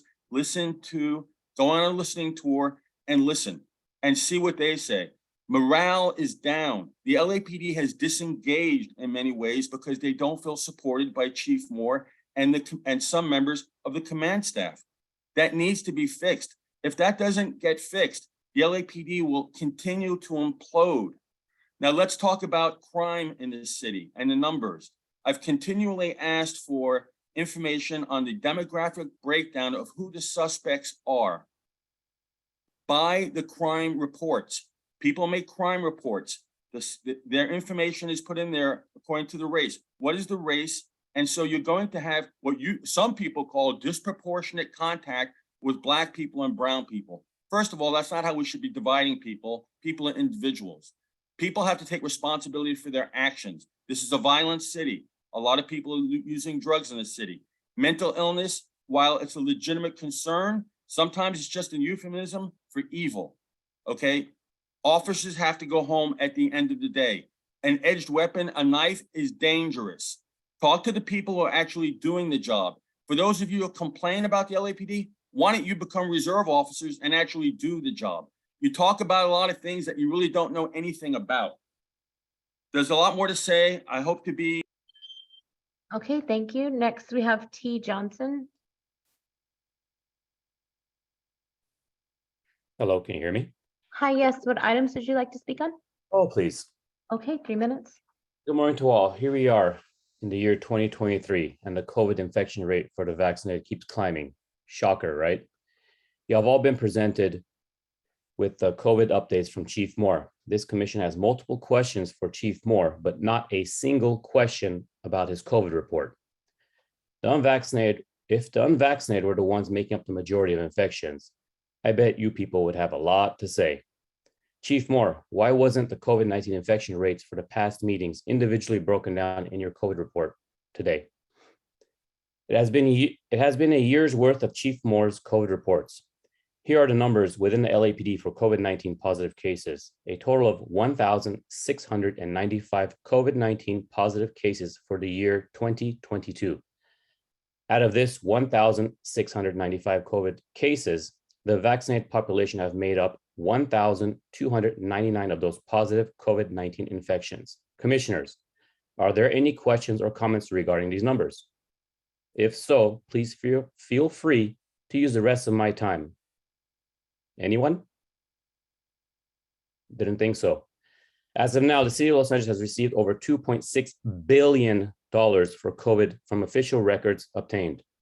This amount comes from the Coronavirus Aid, Relief, and Economic Funds Program, the State and Local Recovery Funds Program, and the Home Investment Partnership Program contained in that legislation. Where is this money and how has it been spent? For the past year, you have been presented with data pertaining to the City of Los Angeles COVID-19 mandate. All of you have chosen to ignore the public's concerns and allowed questions to go unanswered. This silence shows tremendous amount of guilt. It's okay to speak up and admit you were wrong and to work to become a better person. I yield the rest of my time. Okay, thank you. Next, we have P. Minor. Yes, can you hear me? Hi, yes. What items would you like to speak on? All of them, 3 minutes, please. Okay, go ahead. Yeah, I'm Paula Minor with Black Lives Matter LA. And, as we begin this period of discussing Chief Moore's application to be reappointed, it's very interesting to look at what is happening during the first week of the new year. The 3 murders by LAPD discussed by Chief Moore. 2 were, as said, murdered by shooting. The other one was tased to death. But in each of these killings, it was questionable and not necessary. The individuals killed were not in the middle of committing any of those crimes that Chief Moore lists in his crime report. They were not armed with guns. Although they had an edge weapon and some kind of part from a vehicle, these were not deadly weapons. There should have been de-escalation. And we do hope the mayor is listening and other people who can impact whether or not Chief Moore is reappointed. The city must stop allowing LAPD to send officers trained to use tools of violence to solve problems that need tools of help. We need to repeat that over and over again. If you look at all the statistics, even Chief Moore has reported this year, a significant number of all the officer-involved shootings were people who were in mental distress, possibly substance abuse, but they were questionable. There's no back and forth shooting. There are people suffering, people with anxiety. And LAPD operates that the only way to control the situation is to use tools and weapons of harm. There is no apparent effort to de-escalate. And I'd like to go on record and just add what the wife of Takara Smith said publicly. She said she walked to Rampart Station to ask for help. This was in the middle of the day. She didn't call in. She walked to the station. The officer at the front desk gave her the non-emergency dispatch number. She called that number and asked for mental health assistance. She said it was nearly 2 hours before anyone showed up. When LAPD showed up, it was a number of officers. They told her, stay outside, and they ran up to her apartment and began the situation that ended in her husband's death. So A lot of people talk about why Chief Moore should not be reappointed. One of the examples is the lies and distortion. This is public information. This was in the LA Times. He didn't tell that story. He creates his own story. So yeah, Chief Moore must go. And Chief Moore, get that blue lies flag down that's over the desk in Rampart Station. Put it in the locker room. People should not have to walk into a public station and see a blue lies flag. Okay, thank you. Next, we have Alyssa Avalos. Good morning. Can you hear me? Good morning. Yes. What items would you like to speak on? All of them, please. Okay, 3 minutes. I want to start off by saying Happy New Year. I'm very disappointed. I'm always defending LAPD. And right now, I'm so sad and so disappointed by Foothill Division and everybody that works there. For the past week, I've had someone with mental health hitting themselves, yelling in front of my cars, in front of my house, on my doorway. I called 911 3 times. I was on hold for 15 minutes. No one came. I text my senior lead. I called my sergeant. I called everybody. I said, please, I need help. I was in my house. I could not go out. No one came to my rescue. I'm always volunteering and reaching out for you guys and asking people to become officers. But when I needed your help, nobody was around. And to me, that is not okay. My kids, my neighbors were scared. Now, I've been asking the commission, what are you guys doing for outreach to get more officers? I get it. There's not enough officers. What are you guys doing? Now, I hear that you guys are going to other communities, tabling, asking community to become officers. Why not the Northeast Valley? Why not Pacoima? Or what, you guys don't need officers from a low income area? You guys need to hire officers from everywhere. That is not okay. Second of all, you guys have CPAD members. You guys have volunteers. I'm one of them. I've always asked you guys, if you guys need volunteers to table, to do anything, let me know. I'm always defending you guys. I've helped you guys at your fitness run. I've been there at 4 in the morning to 1 in the afternoon volunteering. But when I need help, nobody's there. Now, you guys said, oh, CPAD members, we need to be careful what volunteers they are, because if they hear something, they might say something. What about our councilwoman that's public safety chair? She let somebody know, Arnie, with so many freaking marijuana shops in Lake Butte, she let them know that they were going to do a raid. Why is she still chair of public safety? This woman's put us in danger. But no, that's not okay. Now, you, Chief Moore, I thank you for having the town hall meeting, but there were so many empty chairs there. Why, as you, the boss, and Councilwoman Monica Rodriguez didn't go outside? There's a tree lighting. Why didn't you guys say, hey, community, we're having a meeting. There's empty chairs. Come in. Why did you guys have us sign up for that meeting? How do you want to hear out from the community when you're not even doing the proper outreach? That is not okay. You need to support these officers. And I hope Karen Bass, the mayor, listens to this. It's not okay. Thank you. And Madam Secretary, the next caller will be the last caller during this period of public comment. Okay, our next speaker is Javier Hermosillo. Good morning. Good morning. What items would you like to speak on? Well, I'm going to say all of them for lack of a better excuse. 3 minutes. I've been around this department almost 50 years in a variety of capacities as a reporter, as one of the co-founders of the first CPAB, as a co-founder of the Chiefs Community Forum, dating back to Chief Ed Davis, all the chiefs in between. And I also did boards of rights for 20 years. So I've seen just about every side of this department that you can see, on the personnel side, on the community side, on the discipline side, on the protectively side, every side. And there's never been a chief who, while in office, was popular with the majority of the troops. That included Daryl Gates, who, is historically beloved. And because this department is staffed with human beings, everybody has their opinion about who's a good chief and who's a bad chief. And time usually heals all wounds, with some exceptions. And so it's really disheartening to hear the constant attacks on every chief by people who either have a grudge or they belong to a group that is known for nothing else than attacking either government or law enforcement, or very specifically chiefs, assistant chiefs, police officers who have no idea how difficult this job is. And I may be speaking to the choir relative to this, because I know the U.S. commissioners have spent a fair amount of time in ride-alongs, with maybe one or two exceptions, and that you've seen firsthand the difficulty of this job.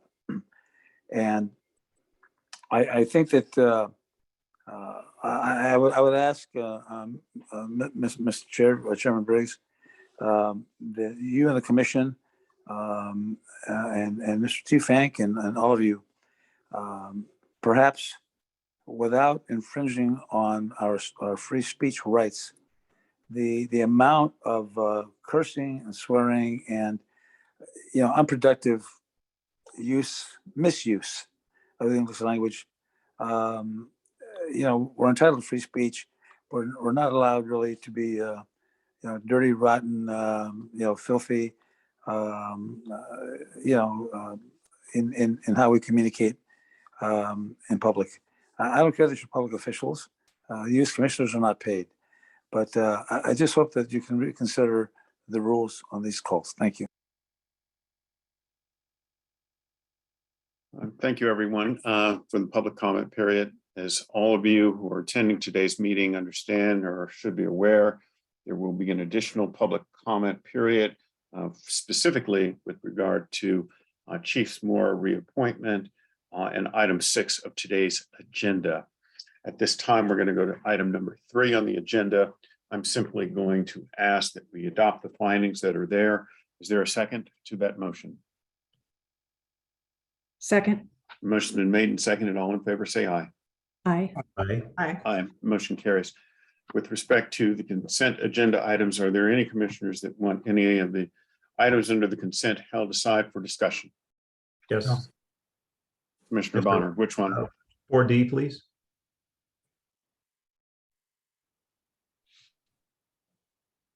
Anything else? Seeing none, I move that we adopt. Can I add 4F, please?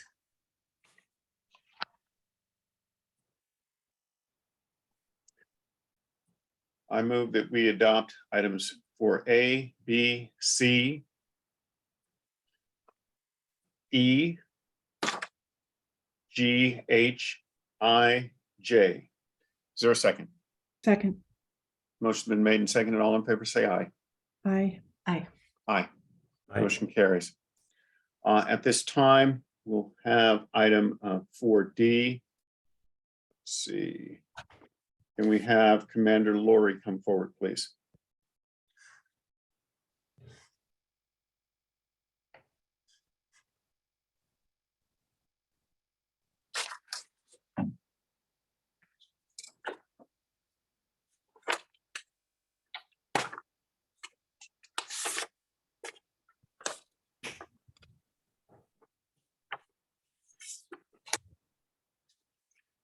Good morning, Commander Laurie. Commissioner Bonner, you had a question for Commander Laurie on item 4D. Yeah, a question and then at least a comment or suggestion. The broad question, one, I know this is some document and effort that's been worked on in connection with the after action reviews and the 2020 protests and so on, but of course it applies, much more broadly than that. And first question just is, roughly speaking, do you have any general ideas to how many unusual occurrences or events that would fit into this criteria that occur, kind of on any given year, roughly speaking? Commissioner Briggs, I heard you say 4B like boy. Is that the item that we're on or no? No, we're on 4D, I as in apologize. David. Yep, no, I apologize. I don't have that number here, and anecdotally, I would say it's, a dozen. We can get Okay. that number for you. Yes, the after action reports, as you pointed out, were instrumental in pointing out sort of the gap here and what we need to do better. But they would not be limited, as the guide indicates, to simply events of that magnitude. But I'll be happy to report back to either the executive board or to the entire commission on what we would anticipate based on past demonstrations a deployment number would be in a given year. And of course, as you know, that can vary year by year. Right. No, I'm not really making that request. I think if you were saying 1 or 2 a year or something, then I might ask you to take a look at that more closely, but I'm assuming it's somewhere around what you indicated. And my couple of points or suggestions would be on page 3 of this guide. It indicates that that the film unit supervisors are going to be making an ongoing review of this entire effort, and a couple of things that I think are worth at least keeping on and kind of on the radar to look at. One is on page 6, I believe it is, there's the reference to the wearing of the patch on the utility uniform that would identify the videographer as a police videographer. I'm not sure why that's not required, but that's, so my own personal view would be that should be required. But that's one thing I would ask you to look at is whether that should continue to be discretionary going forward. The second thing is on page 9, on page 9, there's 2 bullets that do, I think, warrant a little bit of also similar attention. One is that, and I don't have it up in front of me, but I think it was that first bullet that refers to recording faces in the crowd. And you'll recall when some of this was coming together, we had some discussion about that need to balance, the use of this or this effort, the intention to kind of capture just the basic facts of what's going on and using it as an investigatory tool, even to evaluate the behavior and the interactions of officers and so on, but not to be used as a surveillance tool to chill in some way First Amendment activity. So on that first bullet, when it's just kind of boldly referencing the telling, and I'm looking at this as to what it says to the P1 or P2 or whomever is going to be in this role and asked to perform this function. That first is, it probably needs a little more context in my view, as does I think it's the third bullet that talks about being selective in how what they're recording. So it just kind of lends itself to that interpretation of putting in the hands of the person who's given the camera the discretion to be potentially overly to use too much discretion in what they choose to train on. So I just encourage you to, in that ongoing review, to make sure there's training and discussion that's going to keep all of this within the intent of what it was structured for. If you have any comment now on any of those that gives any assurance, that's great. And if not, as I say, I just encourage you to build these points into the annual review.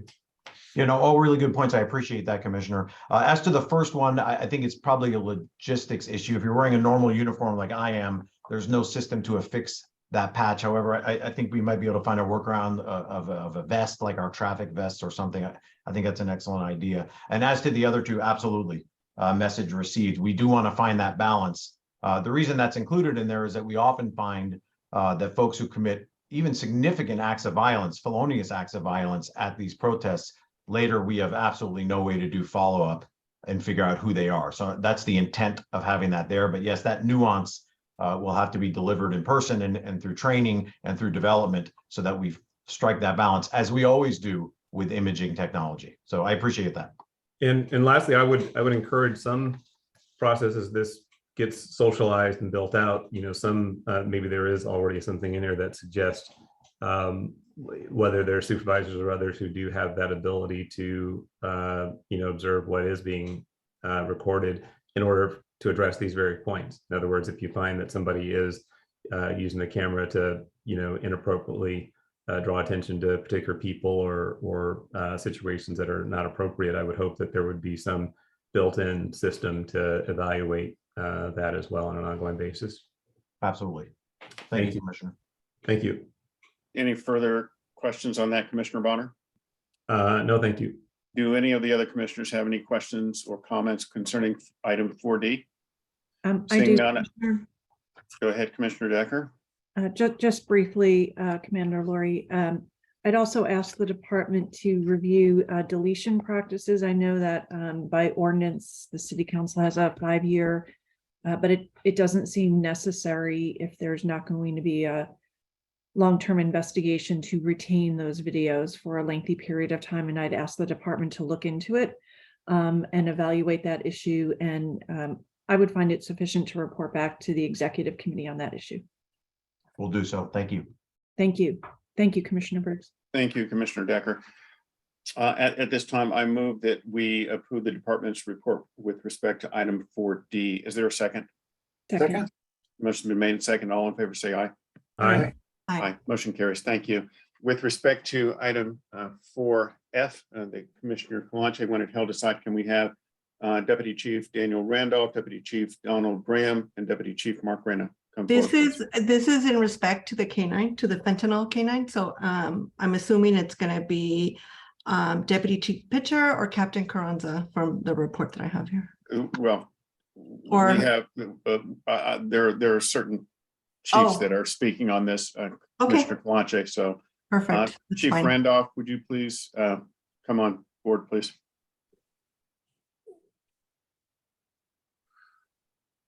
Since I apologize, but we get these reports on Friday, so I haven't had a chance to connect with anybody on the staff. So I just have a couple of questions.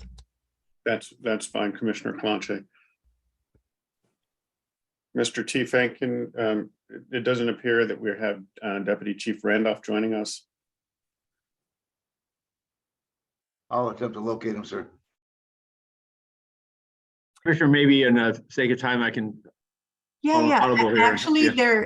they're very simple questions. I just wanted more information about the fentanyl sniffing canine that we are purchasing, and how it's going to be used and how it's different than kind of what we're doing already. Thank you. We have Deputy Chief Donald Graham with us. Perhaps he can answer that question. You're on mute, sir. Good morning, Commissioners. I'm Don Graham. I'm sitting in for Assistant Chief Labrada as the Director of Special Operations. As you know, we already deploy canine detection canines that are specialized in other narcotics detection. This will be the first canine who is trained for the single purpose of the detection of fentanyl. As many of you know, there's been several presentations before the board about fentanyl and the effects of fentanyl, and the addition of a fentanyl trained dog, at least for a pilot, I think will enhance officer safety, especially on gang narcotics details where they are going to be encountering large amounts of narcotics. The dog can quickly and efficiently determine the safety level of the handling of those, so that our personnel and our civilian personnel, criminalists that may have to come in contact with that with those items, are better equipped to understand what it is that they're dealing with. It's a very insidious substance. In fact, we had an incident that occurred right here in my command where a couple of officers were in the act of administering Narcan to save an unconscious individual on the MTA system. And then they were themselves subjected to a fentanyl exposure and had to be hospitalized.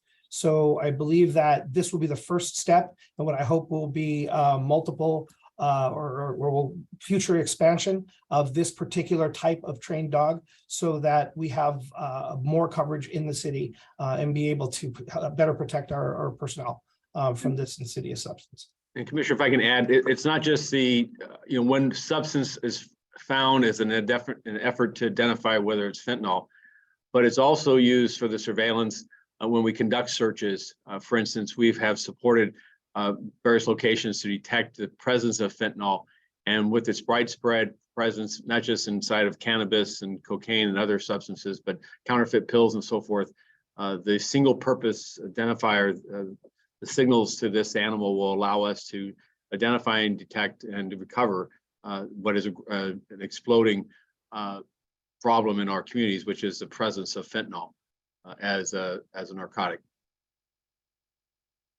So last question. Thank you for that, Commander Graham. So the current canines that we have cannot detect the fentanyl, and the new canine will only detect fentanyl, or? That is correct, ma'am. Okay. On both counts.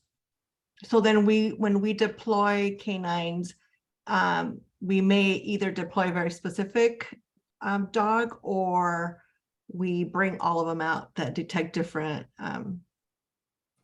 Just curious. It depends upon the situation and the assessment of the canine supervisors who are in communication with the entity that's requesting. In pre-planned operations, especially when the detectives have an expectation of what they're going to encounter, they're obviously much easier able to select the dogs. However, in certain circumstances, when we know that we're searching for certain things, obviously, if there's a strong scent of, let's just say, marijuana, and that's what they're looking for is illicit hiding of cannabis, then it would be easier to call in the dogs. But leaning on the expertise of the supervisors of the dog unit is a big determinant in that.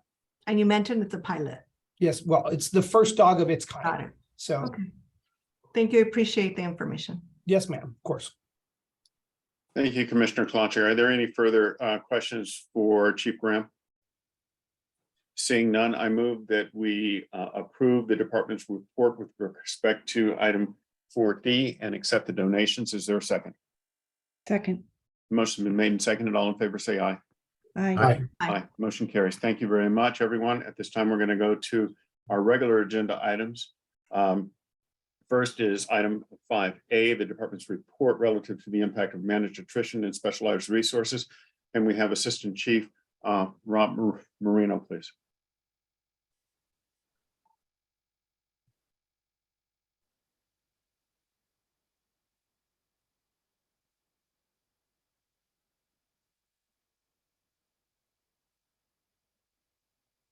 Good morning, Commissioners. Just give me 1 second. Let me just turn my video on. There you go. Good morning, Chief Marino. Briggs, Commissioner Vice President Decker, Commissioner Bonner, Commissioner Kalanche, Commissioner Soberov, Chief Inspector General. Good morning, Mr. Teefank. Good morning, and City Attorney. Good morning. As noted, I have a report to present in regards to the impact of managed attrition that had on specialized resources within the department. I have a quick PowerPoint that I would like to share with you, if I can proceed. Please proceed. Okay.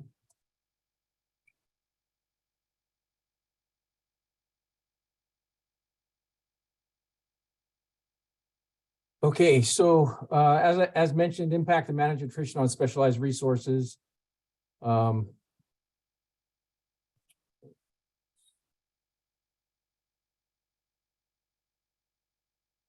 Okay, Commissioners, beginning in 2017 and ending in 2021, the department initiated managed attrition to address the increase in calls for service and violent crime.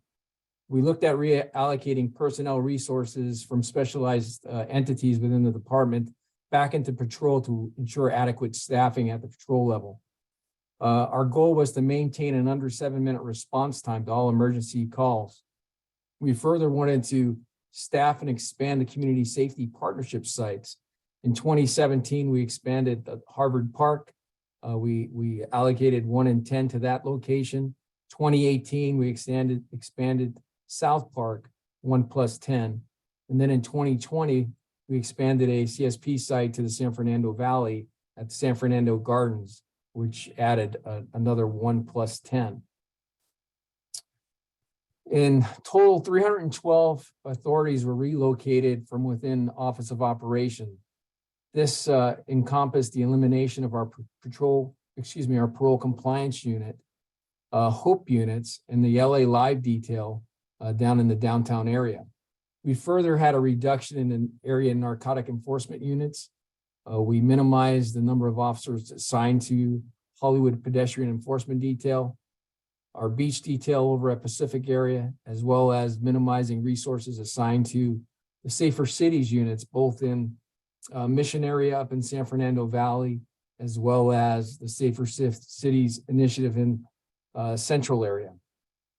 In looking at our specialized resources from the Office of Special Operations, we reallocated approximately 360 personnel from those entities back into operations over that 5-year period.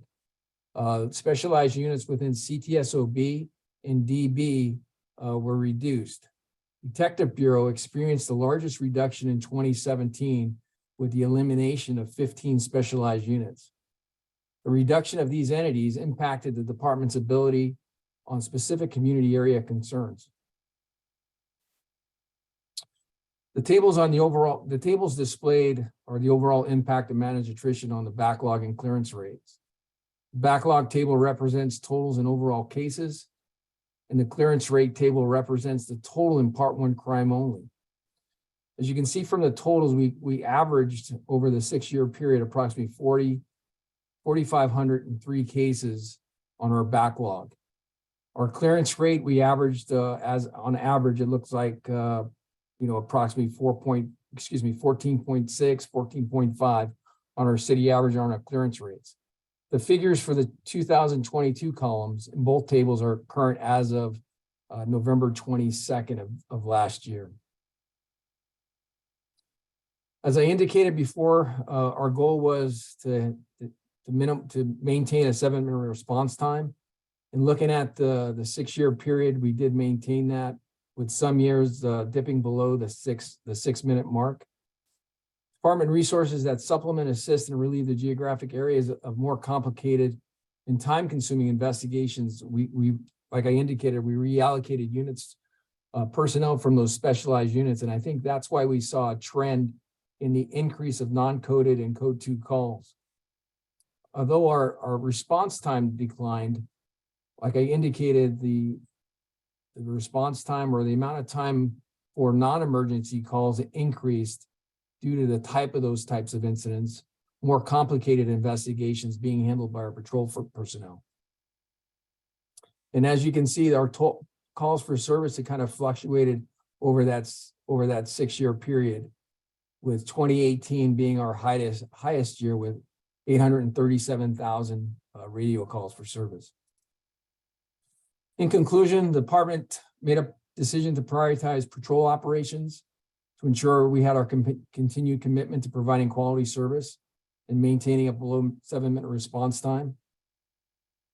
The managed attrition impacted the department's ability to staff these specialized entities, which caused focus on specific community areas of concern. We eliminated details such as the ARC detail, animal cruelty task force, those types of units, those specialized units. Their work was then brought over to patrol operations and the detective function within those area commands. The department will continue to monitor and evaluate the personnel resources or violent crime trends, as well as our budgetary challenges, to ensure we are adequately deployed to meet the needs of the community. And at that point, Commissioner, I'm going to end my slideshow and be able to answer any questions that you might have. Thank you, Chief Marino. At this time, I'm going to call on Commissioner Decker and ask whether or not she has any questions for Chief Marino. Thank you, Commissioner Briggs. So I certainly understand the effort to maintain the response time to emergency calls. That's obviously very critical. But I'm not sure I'm clear the impact the loss of all those positions has had on the ability to investigate the longer term crimes that require a lot of resources. You mentioned art crimes, but human trafficking, fugitive warrants. I mean, you list them in your report. I'm just not sure the impact on those crimes. I'm looking for a little more data on the impact on what you're not doing, as opposed to certainly the effort to maintain the response time is critically important, and I don't dispute that. Again, I'm just trying to understand the impact on the other crimes, the elder abuse units, burglaries, et cetera. All right, can you comment a little more detail on that, Chief? Yes, ma'am. So in regards to like your example you brought up regarding elder abuse investigations, during that time frame, we had a specific unit of detectives that were specifically assigned to investigate elder abuse throughout the department. Since we eliminated that unit, those investigations went back to the area commands. So for instance, if a radio call is generated of an elder abuse, officers respond there, they try and gather as much information as they can, work with either a night watch detective or detectives that are handling crimes against person during that call to try and ensure that we are properly investigating those types of crimes. And that takes time. Prior to the disbandment or reallocation of those resources, the on-scene unit would request a supervisor would respond out there and then request resources from, say, the elder unit to the nature of the call, ask specific questions, get specific advice, and then sometime, they might even respond out to that location depending on the severity of that call or incident. So I do see that, on some of the non-coded calls, our investigations have expanded because officers want to make sure they're doing the right thing and having communication with our detectives that are assigned at each of the areas, because ultimately those detectives are going to be assuming those functions to handle that, that furthering that investigation down that road. So these investigations now take more time. Is that the largest impact that you're seeing, or is the department doing fewer as well? No, we're not doing fewer. We still have the same amount of volume of specific types of crimes.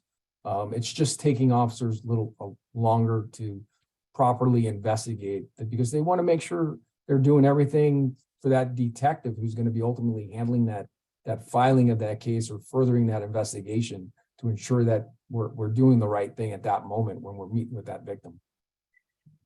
And have you done an analysis of assuming resources are returned, understanding that could take a very long time with the hiring process taking as long as it is and not filling all the seats at the academy? But if you had the resources, would you return the position authorities to where they were, or are you in a position now are you starting to think of how you might reallocate those resources if they return?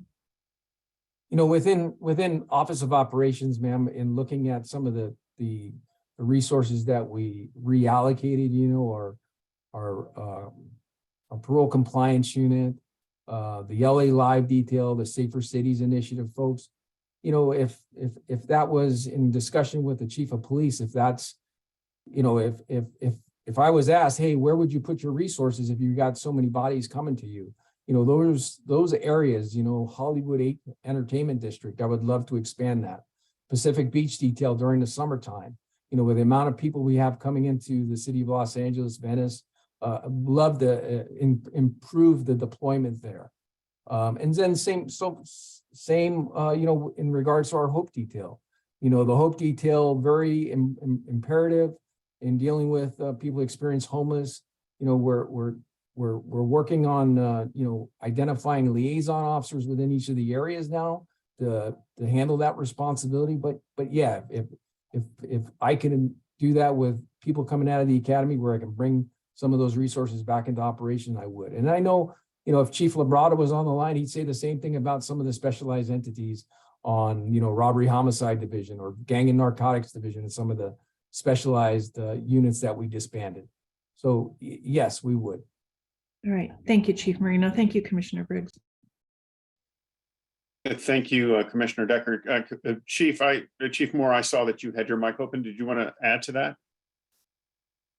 Just briefly, you see the overall clearance rates on Part 1 crime, which include crimes such as auto theft, thefts, burglaries. they have suffered over the course of time with the realignment and the reduction in workforce. And the efficiency on subject matter expertise on elder abuse, on cold case cases, on fugitive warrants, those cannot be, cannot be replicated by simply decentralizing. This has been Maslow's theory of reprioritizing and attempting to minimize the impact of the loss of hundreds and hundreds of personnel. Human trafficking and some of these other investigations are done now currently through the support of this commission and the city council and the mayor by adding overtime resources. But these metal units that existed within commercial crimes, the lack of that unit has impacted our ability to deal with the emerging issue of catalytic thefts. And so we're looking to the TRAP task force to focus their efforts to counter that, which we believe is a direct impact on the rate of increase in auto thefts for this theft of those catalytic converters. If and when, and I anticipate it's a when, Mayor Bass has supported us to in our recruitment and our ability to reduce attrition and to bolster our workforce back to a 9,700, and I know there's support to go beyond that by this commission, certainly by myself. We would not return to the manner in which we just operated before by saying we're just going to light up parts of the organization that we've had to shut down or minimize or dim over the last 5 years. We would instead look at the state of the world at that point and continue to ration resources in a thoughtful way that ends up with the pact with the public of trust that is highly visible, accessible, responds in a reasonable period of time to not just emergencies, but routine and urgent calls for service, and has sufficient investigative resources to protect victims from further harm and to identify those that are responsible. And that algorithm evolves every day. It evolves over the course of time. So I look forward to us restoring positions and us incrementally looking across the organization to understand, for instance, and I'll close, the mayor's Inside Safe or Safe Inside initiative. I'm hopeful with the placement of 17,000, her ambition to place 17,000 persons experiencing homelessness, that our previous iteration of hope teams in each of the 4 geographic bureaus may be minimized, if not eliminated. So as that phenomenon, one of the greatest humanitarian crises of our generation, changes in the coming year and forward, we look to the restoration of our resources to allow us to focus, for instance, on a terrible scourge of human trafficking, which has been dramatically impacted, and shortage of staff that we're doing everything we can to augment and bolster, but it is compromised. So I just want to comment on that a little more broadly. Thank you, Chief. Are there any further questions for Chief Marino? Yes, please. Yes, please. Commissioner Bonner. Thank you. Just a couple relatively high level questions. One is just on, so that I understand the context, or that's really what both questions go to, but in terms of the context of this report, in terms of the managed attrition, just that concept and that term itself, at least as I understand it, say in business, it's the difference of you have attrition, a lot of turnover in an organization. You can it can be unmanaged, so you're just reacting and dealing with and trying to deal with the level of attrition you have. And then managed attrition, you're leaning forward and you're terminating people, you're taking, terminating contracts, and you're actually controlling or having some control over. So one question, just also understanding how the term is being used here. And is it, for example, we're saying the decisions by the council are managed attrition decisions that have been made to reduce, the position of the department, or are you using that term to describe decisions that have been made within the department? We're using the term internally. The council's staffing of us pursuant to the budget is in response to our proposal and identification of the strategic deployment of personnel to manage public safety through the actions of the police department, whether it be uniform, investigative, or otherwise. The management of us, what Chief Marino articulates over the course of time, has involved the elimination of some functions, the reduction in other units and deployments, and the realignment and transfer of personnel from previous assignments to more critical assignments. Fortunately, it's not involved any layoff, and I don't anticipate it would, because the reality is that it's not the downsizing.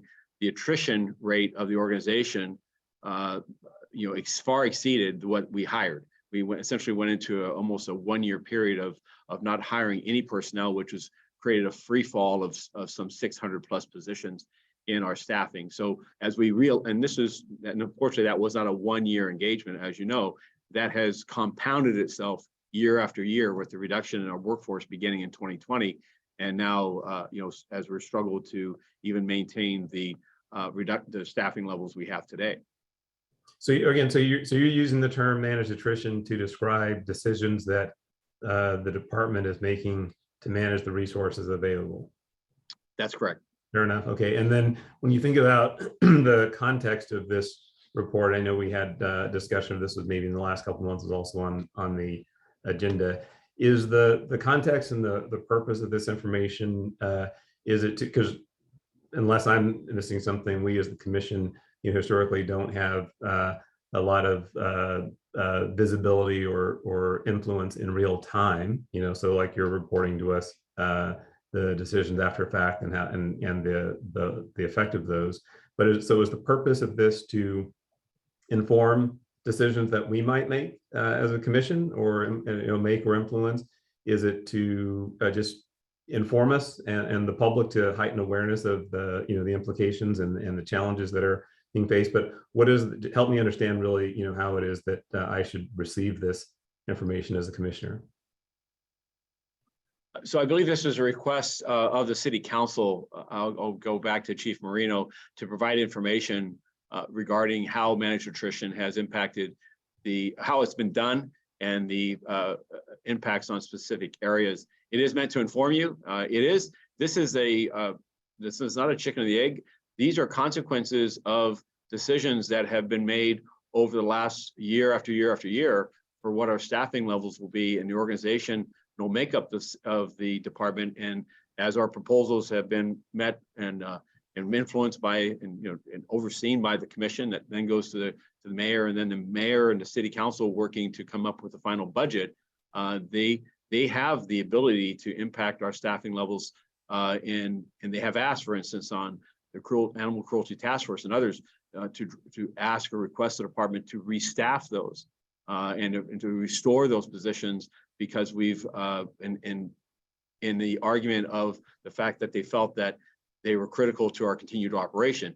From the department standpoint, with your approval, we staff on the basis of our calculus in hearing from our legislators, but also as the executive portion of the department of the city, having to administer this organization with the resources that we have, that the dictate of the council that they would be made up in a certain fashion is a deliberative process that we work with the mayor and our elected officials. And certainly this council or this commission has a significant role in those discussions and deliberations.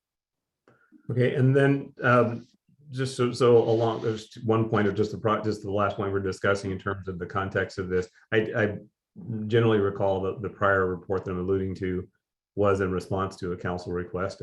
That's what I believe it was. I don't have this up in front of me, so I'm not clear as whether this report also is going to the council, or is this just staying here for information? I believe this was a matter that was a point of information by the commission to us. All right. Asked for that. Chief Marino, is that fair? Yes, that's correct. It's for the okay. commission. Then the last question I have really then is this was on going to a point you were just mentioning about kind of moving people around. Just working from memory, this is going back to the discussions about the patrol plan. And my recollection is that generally speaking, there's at least two buckets or two pools of resources. You have this algorithm that kind of suggests or tells you how many officers you need to have under patrol in any given time in order to meet the 7-minute and 7:30 now commitment.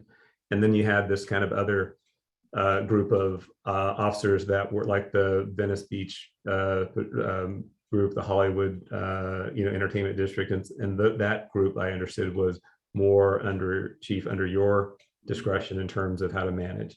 So one, I'm just looking for confirmation of that, but also this strikes me as we're talking about that second group of people. So I'm just trying to understand whether you're saying the patrol plan is still solid and that the 730, and so we're just understanding the impact on that other group of resources, or is there some also impact on the patrol plan? No, this is it's an algorithm that patrol plan attempts to identify and project estimated workload so that officers can have sufficient units available to respond within an average of 7 minutes to an emergency call. And then it also provides for the 30 is that 30% of their time is available for self-directed activities. So if you take that literally, it'd be 18 minutes of an hour. The idea here is that it's not just that we're responding to calls, including routine and urgent calls, but we also are having some available time for officers to do self-directed activity and visibility. The patrol plan does include the understanding or the identification of fixed posts or these added deployments that work for the strategic purposes of community safety. And that includes areas such as the Venice Beach or the Hollywood Entertainment District, those designated staffing, but they also include identifying those resources that staff the front desk, that make up our senior leads, that are part of our gang units or vice or narcotics. And what Chief Marino was talking about was that we've had to go back and ration from those fixed posts, those details, additional resources so that they have enough patrol units, that we have enough patrol units to maintain those service levels that I spoke about earlier. So it's a combination. It's much like a recipe that involves various ingredients, how they all work together in order to develop the product of measures that we're trying to achieve. And lastly, measures we achieve are much more than just a 7-minute response time or 30%. We got into a moment here about clearance rates. Clearance rates are extremely important as part of the calculus of public safety. Homicide clearance rates are critical. A woman or survivor of domestic violence who has the offender go unchallenged or unidentified and not brought before the criminal justice system, that's a lack of a clearance that undermines the public's trust. So we look at a host of measures, and this goes to lastly the conversation about the elder abuse.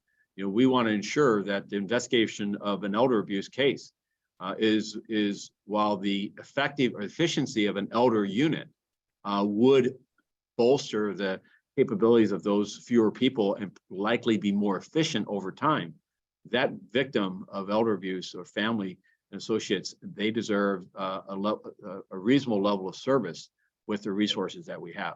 And that's what we've attempted to do and will continue to attempt moving forward to achieve.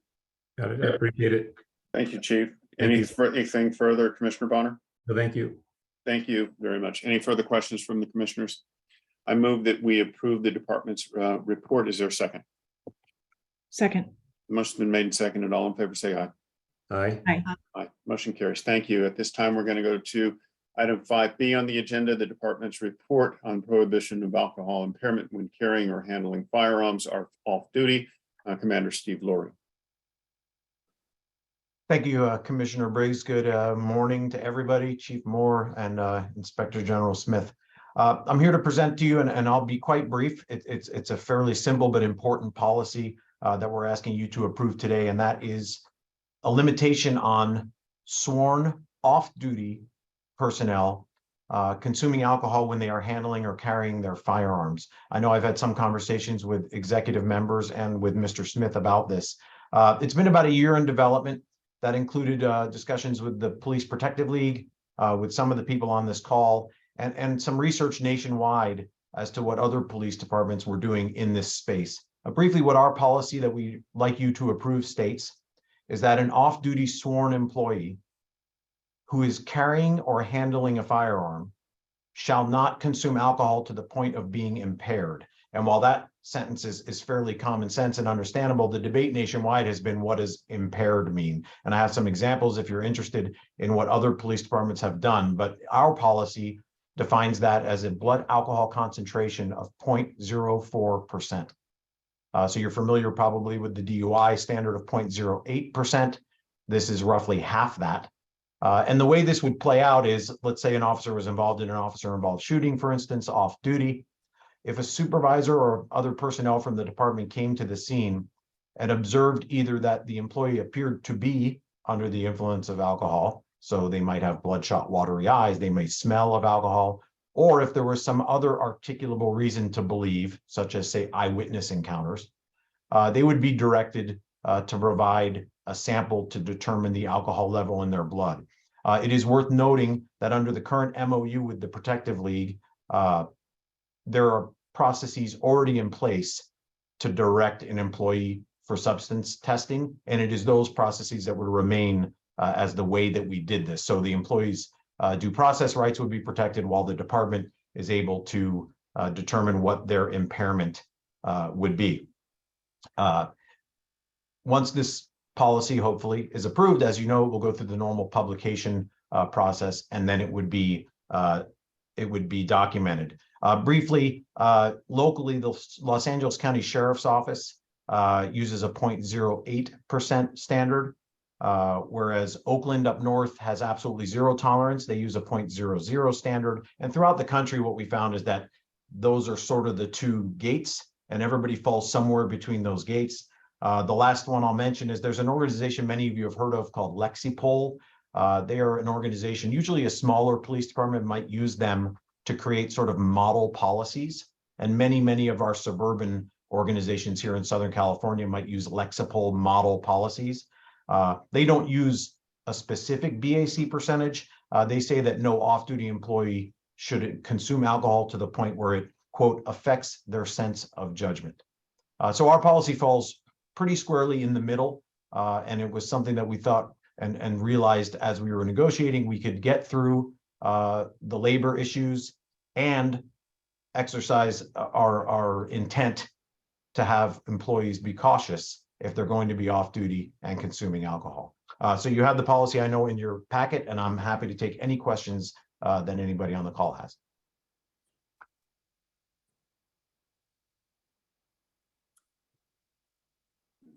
Thank you, Commander Laurie. Commissioner Soboroff. Steve, I have one. First of all, I support the policy. I support the way you went about it. And I support the end result because it, although it's a hybrid, it's not 100% 0 and it's not 100% 8, but it's a very, very strong step in the right direction. But I know people where one gummy bear can, one marijuana gummy can knock you a lot worse than a 0.08. Or somebody who's taking a pain pill or something like that. How, although this is just about alcohol, but what about impairment from other things? That's a great question. Commissioner Soboroff, as you point out, this is a policy about alcohol use. Yeah. Yeah. And frankly, the reason for that is that it is the most common substance that folks use. And if you look at the news nationwide, it's the most common time that officers find themselves in jeopardy. Sure. But existing policies, such as this MOU section that I described with the league, obviously the department is concerned about impairment at the scene of any critical incident, whether it's carrying a firearm or anything else. So it would still be wrong and would affect the outcome of an incident if someone was under the influence of some other substance. But the point of this policy was specifically to address alcohol because of its prevalence. But are the others unaddressed, or Chief? Let me clarify that first and foremost, the consumption of cannabis is prohibited in any fashion or form by a member of the organization. It is a strict policy. So a person who has consumed one gummy bear of a gummy bear type candied of an edible of cannabis would be in violation of the drug prohibition policy. If they were under the influence of a prescription drug and it impaired their thinking, then they made mistakes, or they should have, and they could have anticipated that an impairment. It's the same standard as it's driving under the influence. Is that you can have a prescription drug and be legally driving under the influence and committing a criminal act. Carrying a firearm, it's our expectation that the employee, that sworn member, be fully capable of their capacity, that they are not intoxicated and by any substance, including prescription drugs, and that they're able to work. The point of this is to, as Commander Lurie so well stated, deals with the consumption of alcohol, and what constitutes the impairment is a defined standard, where previously it was a standard of if there's evidence of impairment and then an examination and a review found that the department believed that the person was acting irrationally and without basis and poor judgment, we'd make a judgment overall. We've found officers who've committed misconduct while substantially impaired by alcohol and taken disciplinary action about them. This just is much more explicit about that so that the lines are brighter. Okay, so I would, in summarizing, I would assume if federal law about cannabis changes, then we'll revisit that just sort of like alcohol instead of just leaving it alone. Because right now, we intend at this point to deal with the alcohol issue. If cannabis regulations were to change, then we'll approach that as to what's measurable standards. And on prescription drugs, employees are, as everyone is cautioned regarding use of prescription drugs and engaged in complex or motor skilled activities, that they're cautioned to avoid those activities. We would expect our employees to follow those same restrictions.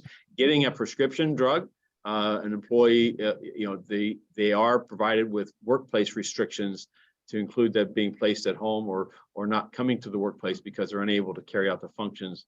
And I consider carrying a firearm, that is a responsibility that they need to ensure that any prescription drug they take is not impairing them in their judgment of carrying that weapon. Okay, thank you both. I'm supportive of this. Yeah. Thank you, Commissioner Sobroff. Any further comments from the commissioners?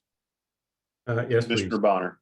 Yeah, thank you. I don't know if this is a question that Commander Lurie can answer, or maybe the chief, and I'm also going to ask for a data point that you may or may not have available. So it's probably going to be follow-up. But I'm reflecting on a December 17th email that came out through the communications division from Deputy Chief Rimkunis, and it was referring to 7 alcohol-related arrests or incidents that occurred in early December.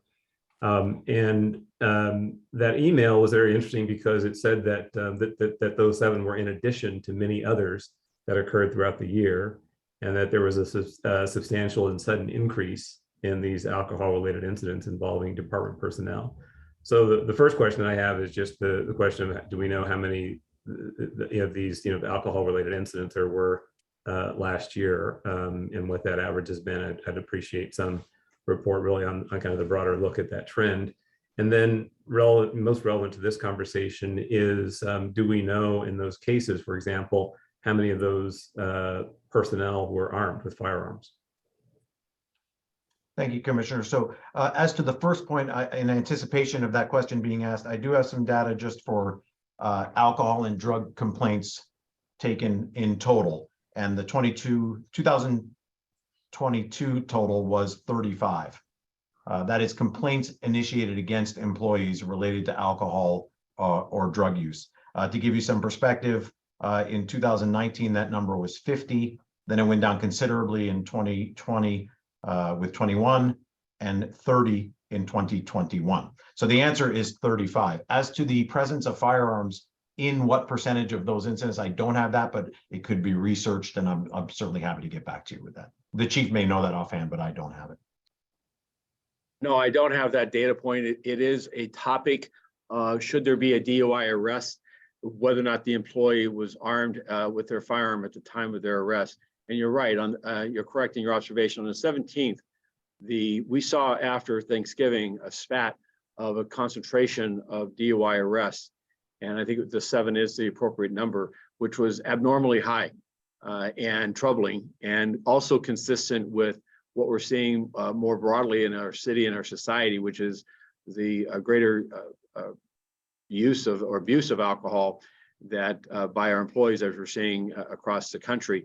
And the 17th was kind of a call to arms with our labor representatives and our employee affiliate groups, as well as with our behavioral science services, to bring attention to that and to bring resources and alternatives and awareness about not just expectations, but the accountability and the consequences that should a person find themselves acting in such an irresponsible way. So I am happy to report that through there was a cooperative agreement and a statement that was made by our employee affiliates as well as by LAPPL. And Craig Lally and I spoke again just as recently as this morning that we have seen a substantial drop. I'm trying to recall if we've had any DUI arrests since the 17th. If we have, I know we had 0 as of, I believe, a week and a half ago, but I don't want to be quoted on that. I know we've seen a dramatic pullback from where we saw that convergence of these 7 events, and certainly a sharp reduction. And I attribute that to awareness and the commitment of everyone taking this much more seriously. By the way, was the 37 or the 35 number that Commander Lurie reported, were these arrests, or were these just what I would call just situations or incidents where someone was involved in something and while they were impaired? No, so if it was arrest, it could be a larger, Sorry. it could be a larger volume if there was, where arrests were not made. Right.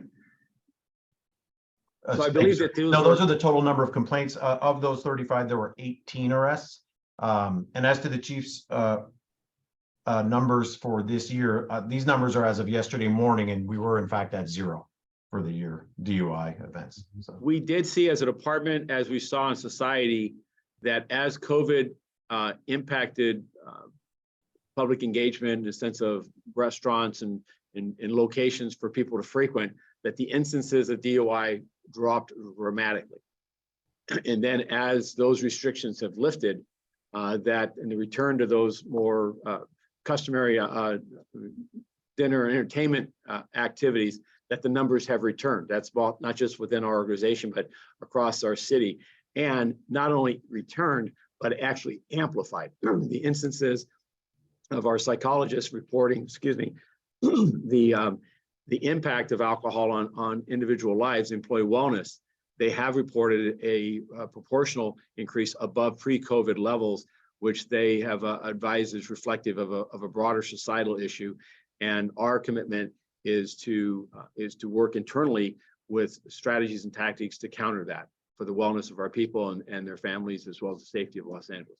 Yeah, I agree. And at least personally, I view this policy in that very spirit. So I think just the suggestion of the ask would just be that over time, that at whatever appropriate interval, that you kind of come back and kind of tell us, what that trend line is looking like, and in particular, whether what the history is proving to be relative to carrying firearms as well.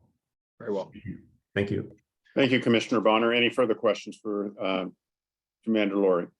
Seeing none, I move that we approve the department's report regarding prohibition of alcohol impairment. Is there a second?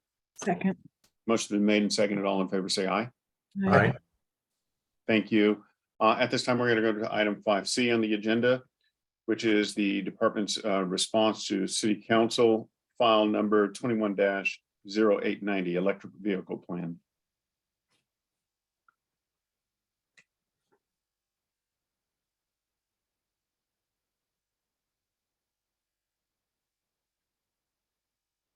Commissioner, we've read it. Can we just do questions, or how much time do you want to spend on this?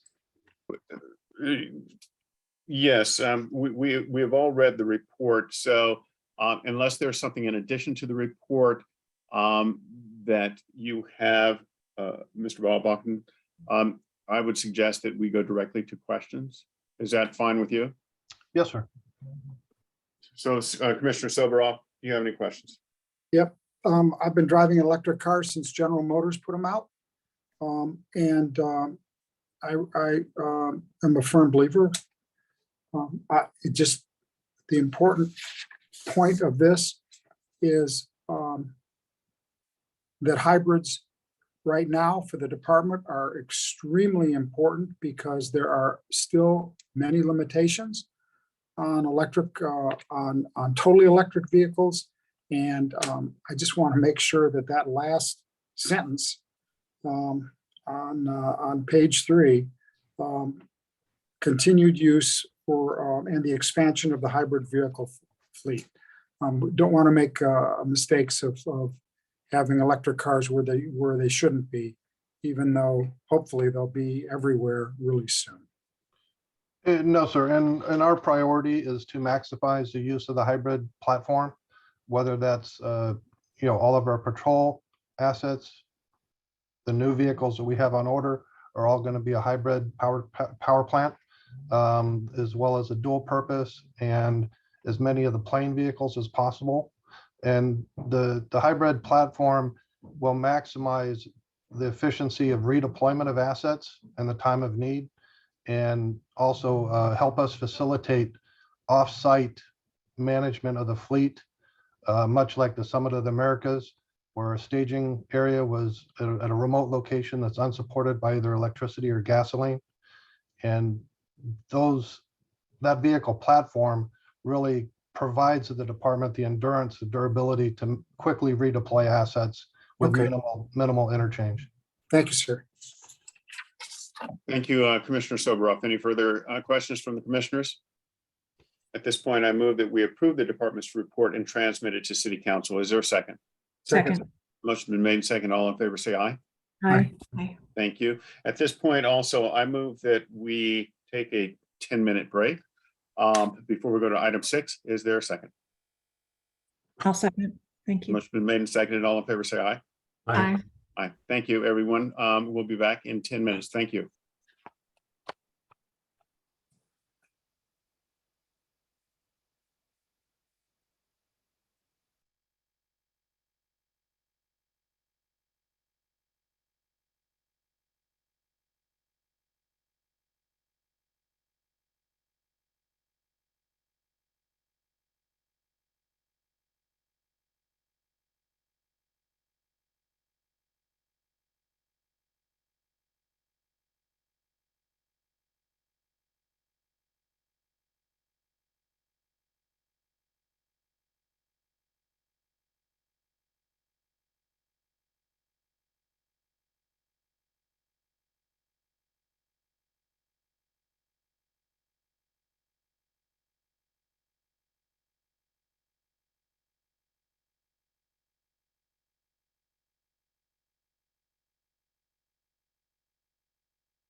Okay, the time is 12:30.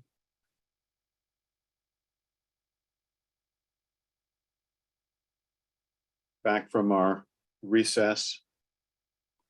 At this time, we're going to go to item 6 on the agenda, which is the public comment period on the application of Chief of Police Moore for reappointment to a second term. Members of the public will be provided 2 minutes per member on this topic. And currently in the queue are approximately 168 participants. We'll see how much we get through and whether or not we need extended time from the hour that has been allocated for this period of time right now. Madam Secretary, can you please open the queue for public comment? Okay, our first speaker is Kim Holmes.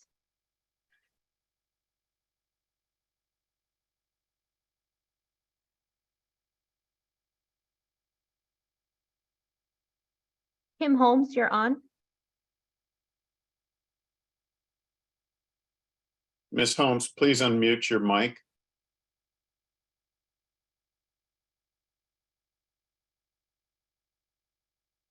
Okay, we'll come back to Kim. Next, we have Michael Novick.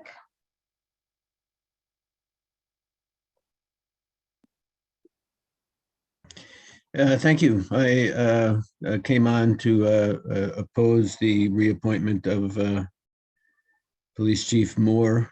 I think that it would be extremely inadvisable to give him another 5 years, given the record of the last 5 years in which the LAPD has abused many people in the streets of Los Angeles. The most recent set of killings this year indicate that the murderous record of the LAPD is continuing unabated under his leadership. I think that the treatment by the LAPD of protesters around the elimination of the protections of women's right to choose by the Supreme Court that took place here is further proof that he is someone of an anti-democratic and anti-humanitarian tendency, and uses the police department as a force to prevent the exercise of free speech and protest in this city. I think that the treatment of people by the LAPD at these meetings, when they took place in person, and at the recent meetings of the City Council, has been absolutely unacceptable. And I think that this board should definitely weigh in to oppose his reappointment as the leader of the police department. I think that the recent expose by the LA Times of his role in soliciting funds and renaming public facilities of the LAPD in honor of donors through the LA Police Foundation is further evidence of the fact that under his leadership, the LAPD has been trying to drain the city budget, drain the budgets of other city departments like sanitation and housing services, and even drain the private philanthropic funding that would otherwise be going to meet the needs of people in this community for housing, for education, for social services. Okay, thank you. Next, we have Alegria.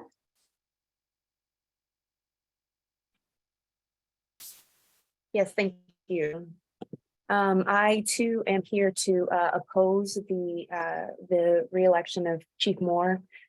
There's numerous reasons that this department, this murderous police department, one of the most murderous in the country, should not have Chief Moore re-elected for another term on top of his almost 5 years that he's been here. The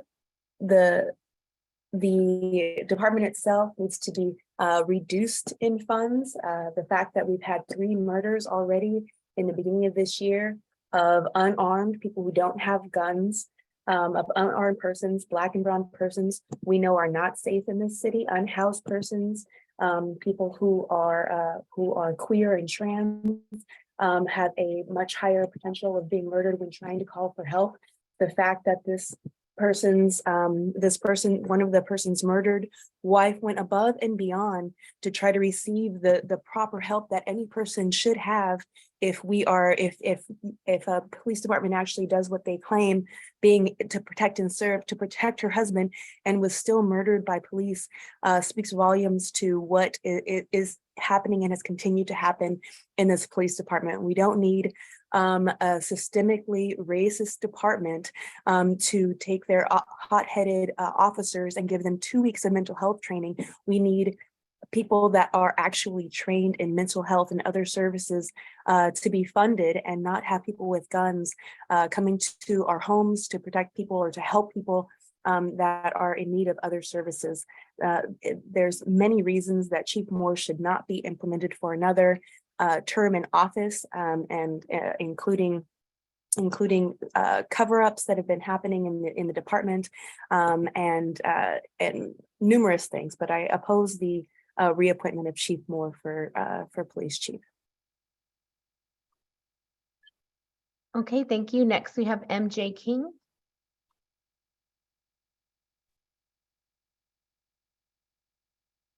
Yes, I also oppose the appointment of Chief Moore. Just in the chief's report today, which happens every week that a meeting is held, the lies that Chief Moore spreads, acknowledging that we need de-escalation and mental health services, yet refusing to de-escalate and see what a person truly needs in the situation, instead of coming in guns a-blazing, shooting first and asking questions later. He continues to send trigger-happy gunmen who are untrained for mental health responses when we need to provide people with care. He continually refuses to acknowledge his own officers who are selling firearms. Instead, he deflects with misinformation about gun enhancements, which serve no meaningful deterrence purposes. Research has shown that the threat of extremely long sentences do little to deter those from causing harm. We need deterrence and the front end. Again, this is something that he revisits in his chief's reports time and time again to distract from his murderous police department, the most murderous in the country. These examples, along with him failing to protect employees from sexual assault, holding LAPD DUIs accountable, permitting cops to spread COVID in the department in the neighborhoods by refusing vaccinations and not masking up while we were losing 1,000 Angelinos a day to COVID, refusing to disclose or publicly hold accountable those officers who participated in the January 6th attack at the US Capitol, lying on the record to the public about the number of traffic stops made in South Central in 2021 by 762%, allowing officers to circulate racist, violent George Floyd Valentines while blaming George Floyd's murder on protesters, detonating fireworks taken from a home in South LA, repeatedly approving harm as necessary and in policy, and when anything is out of policy, never disciplining or hold people accountable. We have everything to gain. Perhaps we could save 30 more of our most vulnerable community members' lives from being stolen by LAPD in 2023. Okay, thank you. Next, we have Dora the Explorer.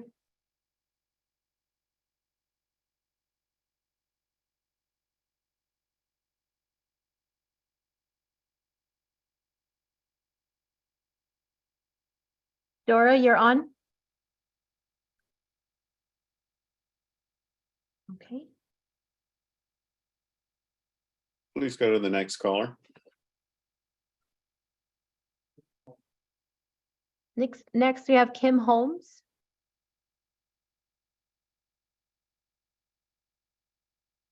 Oh, can you hear me? Hi, yes. You have 2 minutes. Yeah, I am appalled that Chief Moore is even being considered to be allowed to stay as chief. There have been nothing but more and more murders of Black and brown people, unarmed, minding their business, and it just continues. And the fact that we're the most murderous police force in the country should say something, should say that there are things that need to be changed. He detonated a bomb, fireworks, in a South Central neighborhood. And those people, not only did people die, those people still haven't been made whole. Where are their homes? Where are their cars? Where are their, they still haven't been made whole. We still haven't heard what happened to those individuals. It's disgusting that that was even done. And the fact that he is, when people are protesting, sent out people to use force against peaceful protesters. None of these things are acceptable. None of these things should be allowed in our city. We should be able to feel safe. Black and brown people should be able to feel safe, but that is not what's happening. He's lying to the people when we're asking him about what's happening to these guns that are being trafficked. What's happened to people not using? The reason why the police force has gone down is because nobody's been wearing masks. They don't wear them out in public around individuals. Like COVID has run rampant in the police department because of his policies.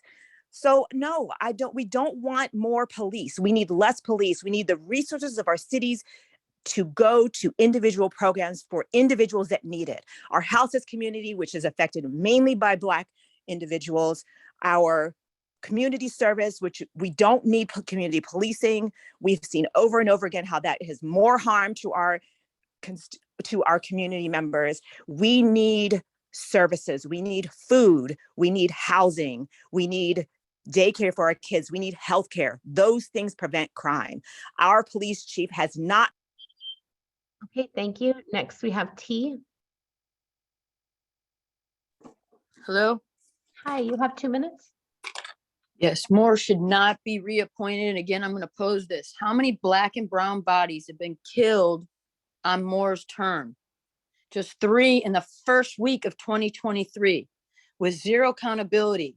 And how is it that cops across the nation can apprehend a white supremacist mass shooter who's just murdered Black folks in a grocery store or at a church or anywhere else in public? They can be taken into custody without a scratch. That's systemic racism. But cops here can't de-escalate a traffic stop or get the right people on the scene for a mental health crisis that are not armed, that are actually trained in mental health. And 2 weeks of mental health training is a joke. I'm talking about unarmed responses, right? Can't de-escalate and then kill the person, an unarmed person. It's ludicrous. That no amount of money, or no amount of training can fix this within law enforcement. They don't protect folks. We need trained, unarmed, non-law enforcement responses to community call. And the false narratives that he perpetrates against the people that he kills, that these officers kill, there's false information and narratives against the people that they kill. He must not be reappointed, okay? We need to redirect our resources. Y'all get $3.8 billion a year, plus you ask for more money every commission meeting, right? And we have houseless people in the rain and the cold right now. 5 people a day die on these streets. That's economic murder, right? Y'all are pilfering the public. Okay, thank you. Next, we have Paula Miner. Hello? Hi, you have 2 minutes. Yes. Yes. There are so many failures, so many incidents that people are listing that we've listed. You know, these things are going to be listed in the media. There are going to be more ways to list all the reasons that Chief Moore has failed. But I would like to comment on something that he has allegedly said. He said he wants to be reappointed and that he'll only stay for 2 or 3 years. What does that mean? What does that mean? You know, why be reappointed and make some kind of statement like that if it is true? He said that's because a lot of high-level officials in the police department have left and he needs to develop, train them. Like, what has he been doing? He's been with LAPD nearly 40 years. He has been chief 5 years. He's in the command positions familiar to us when Chief Beck was here. What else can he do? If he has not done it by now, if he has not made those changes, they are not going to occur. The city of LA should not waste more time with Chief Moore. It should be over. There should be an opportunity to bring a new face in. Yeah, we are approaching the Olympics. We need somebody who has time to get here ahead of the Olympics. We need somebody who has time to correct some of these failures, correct some of these inefficiencies, turn around some of these lacks. that people are going to talk about today and through this whole process. LA needs a change. Chief Moore has been here. He did not do it. And, this commission has, yes, I said rubber stamp, and yes, Sobral countered me, but it is true. That's what it appears to us because you have not encouraged change. So yes, we want Chief Moore gone. And also, I just need to talk about the lawsuits that have occurred, the money that's gone out from the city because of his failures. So Chief Moore should go. Okay, thank you. Next, we have Melina Abdullah. Hi, I'm calling to echo what's already been said, that Chief Moore needs to go. We've called for him to be removed, but now that this term is coming up to its end, we don't want him renewed. And so I know that many of you all are friends with him. This is not about friendships. This is not about whether he smiles and shakes hands with people. He's bringing real harm to the people of Los Angeles. The idea, the reality that 3 people have been killed by LAPD in the first 3 days of the year should be enough for him to go. But as Paula Miner stated, there's a whole litany of reasons that he needs to go. There's the direct orders that he gave to abuse and harm those of us who dare to speak up and speak out against police abuse, right? There's the explosion. I know you all have on record that 14 people were killed last year by LAPD, but when we think about the explosion in South Central Los Angeles that stole the lives of Ozzie Hutchins and Ramon Reyes, that's yet another reason. We need to think about, do you really want to be a commission that oversees a police department that kills more people than any other law enforcement unit in the entire country? I don't think that you do. And so you can be friends with him, you can smile at him, you can shake his hand. We choose not to, but he should not be reappointed to another 5-year term. I'm thinking about also my own children, that how unsafe he makes them feel, how unsafe LAPD has, how it's evolved or devolved under his misleadership has been, how unsafe he makes our communities, makes our children, makes our people. And so Chief Moore has to go. We're saying no more, and we want you to say that too. Okay, thank you. Next, we have Javier Hermosillo. Hi there, can you hear me? Hi, yes, you have 2 minutes. Okay, do you have a timer going on this thing? I don't see a timer. Are you timing these calls? Yes? Okay, well, all right, I've lost 10 seconds. Look, I've known Chief Moore for probably 35 years. I first met him when I filed a complaint against him when he was a sergeant at Rampart. And so I've been on both sides of the Michael Moore saga, shall we say. And I want to clarify something for those that are calling Los Angeles the city with the most police shootings in the country. Actually, LAPD ranks 59th, okay? And the top cities in California are in order: San Bernardino, Long Beach, Riverside, Santa Ana, Anaheim, Sacramento, and they're in the top 25, okay? So it's too bad that people who call for emotional or political reasons distort the facts. I've mentioned before that I've had the opportunity to work with every chief since Ed Davis back in the early 70s. And they all have their good points, they all have their bad points. Okay, nobody's perfect. But I think given the drastic changes in law enforcement, in crime, we're seeing it now more than ever after the pandemic.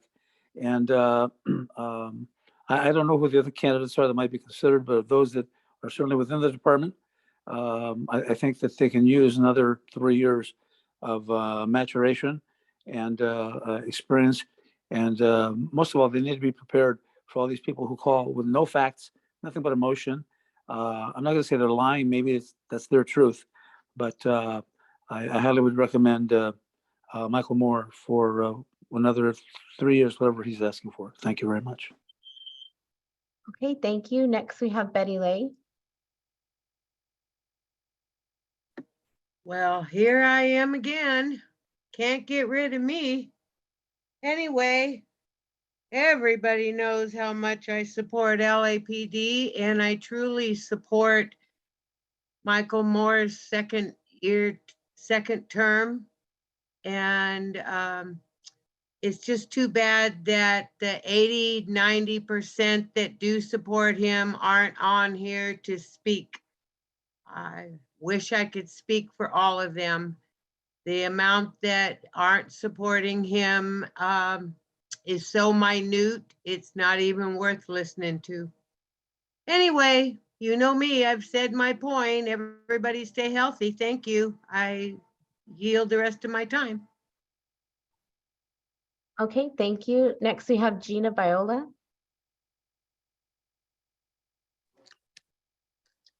So you want facts. There's just so many facts. I mean, it's the reappointment of a chief with as many failures as you've had that have been pointed out by hundreds and hundreds and even thousands of community members in the city of Los Angeles over the last several years should speak bounds. But you all don't answer to the citizens of Los Angeles, do you? You answer to developers and billionaire backers and people who have a vested interest in making sure that a good portion of our community remains oppressed and over-policed and traumatized and killed. That's what the LAPD's job is. That's the job that Chief Moore has been doing for the last several years that he's been in office. I mean, the amount of failures, the fact that you've had as many officers die of COVID under your watch, you should be fired alone for that. If they died of other causes, you most certainly would have been. Your publicity stunt with the fireworks in South LA just continues to point out how little you actually care about the communities of this city. The fact that the city will pay millions and millions of dollars to try and make these people whole after they fight for years and years on their own dime just exhibits how little regard and respect that this leadership, this LAPD leadership has for this city. And, you know, the continuation of racialized stops of Black drivers, Black pedestrians. Again, I could go on and on to point out all of the failings of this department. Since George Floyd was killed, this department has gotten more money. We have heard over and over again about the trainings, about community policing, and you continue to fail. 3 people are dead already this year at the hands of this. Okay, thank you. Next, we have Jason R.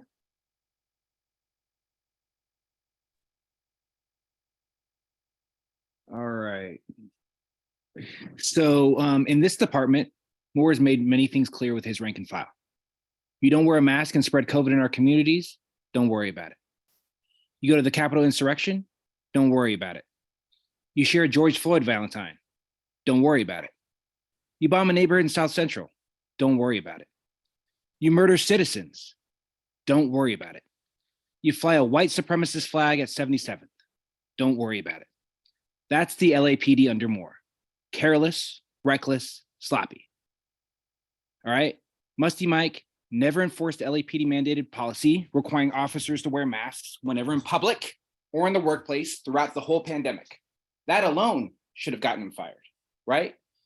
You have Ryan Lee, who murdered Grisharia Mack at the Crenshaw Mall in 2018, promoted under Chief Moore.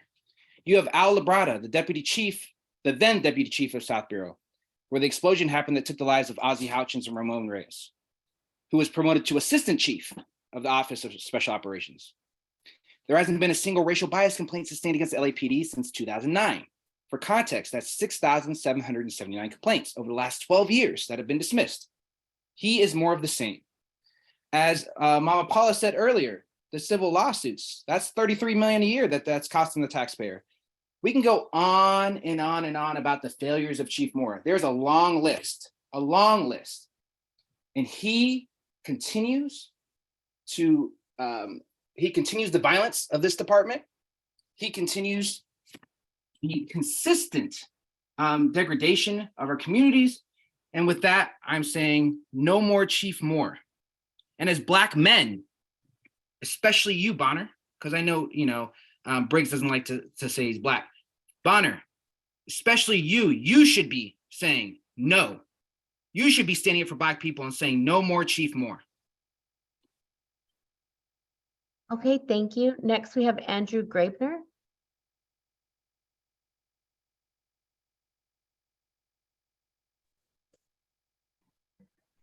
Okay, I'm unmuted, I think. Hi, you have 2 minutes. Okay, so I'm speaking on Michael Moore or something, or?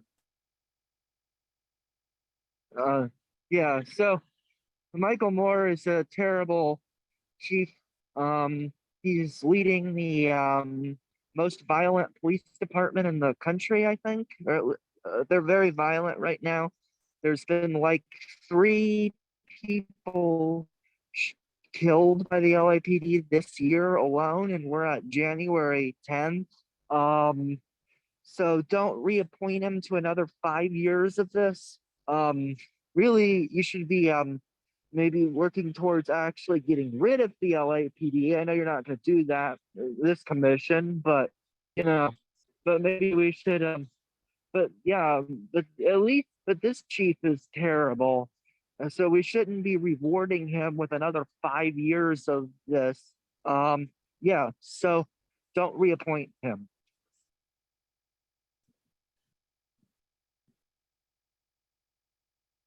Okay, thank you. Next, we have Baba Akili.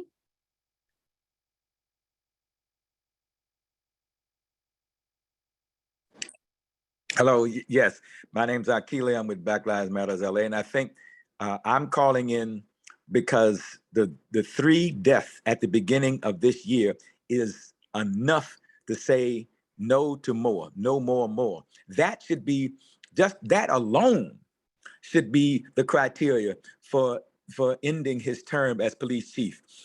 And if you couple that with all of the other points that people have made, he's the only department head that's been able to fail and be and carried on. You have a decision to make. You can continue the poor leadership, the mismanagement that has gone on, or you can start anew. And we are urging you to start anew with a new police chief, one that a new police chief, because they are, it's a question of really changing seats. But this one, it's time for them to go. If you don't, then the notion of accountability, the notion of responsibility, the notion of, how do you make sure that a department functions, those notions, those ideas, those concepts will go out of the window, because there's no responsibility, there's no accountability, and there's no effort at making and creating the conditions that say to any police chief, if you function like this, you can't function here. And so I'm supporting the call to not reappoint. I'm supporting the call, no more. Not now. It's time for his term to end. No more.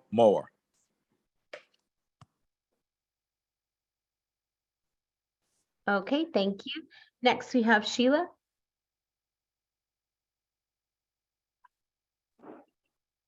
Hi, the mere audacity of the possibility of reappointing Michael Moore as the head of LAPD is disgusting. It is despicable. It shows your misleadership. And as Baba Akili mentioned, it not only does it send a message to chiefs, but it also sends a message to everybody who he's supposed to be in charge of, that it is okay to be violent, racist, to be corrupt, and to continue to kill and abuse and oppress people. He has seen an explosion of the budget, and it has been a mismanagement of funds from the very beginning. Those funds should actually be going to fund care, not cops. We do not need more police, and we certainly do not need LAPD Chief Moore to continue to be in that seat. He has failed for 5 years, and he does not need 5 more minutes, let alone 5 more days. He should have already been gone, because he was responsible for 3 murders within this year alone, not to mention over 14 last year and 20 the year before. It is absolutely unacceptable that any of you are even considering to allow him to have another 5 years when he has done nothing but fail. He advertised to recruit additional cops in Breitbart, a known white supremacist publication. He allowed and never disciplined cops who sent around a quote unquote Valentine with a picture of George Floyd, wherein that it says the words, "You take my breath away." He has enabled violence and oppression upon protesters, which is the foundation of this country. Time and time again, we saw it in front of Mayor Garcetti's office. We saw it at the uprisings regarding Roe v. Wade. We saw it at the uprisings regarding George Floyd's murder. And we're going to continue to see this if you do not hold him accountable right now. You didn't do it before with him. Okay, thank you. Next, we have Elisa Avalos. Can you hear me? Hi, yes, you have 2 minutes. Thank you. I have mixed feelings, and you guys are all smart, and I hope the new mayor is listening. But I'm just disappointed because I've always asked, if you guys need a volunteer, please let me know. No one ever reaches out to me anymore. I don't know what I did. I've been calling 911 for so many days. I haven't had an officer drive by here. I called the lead.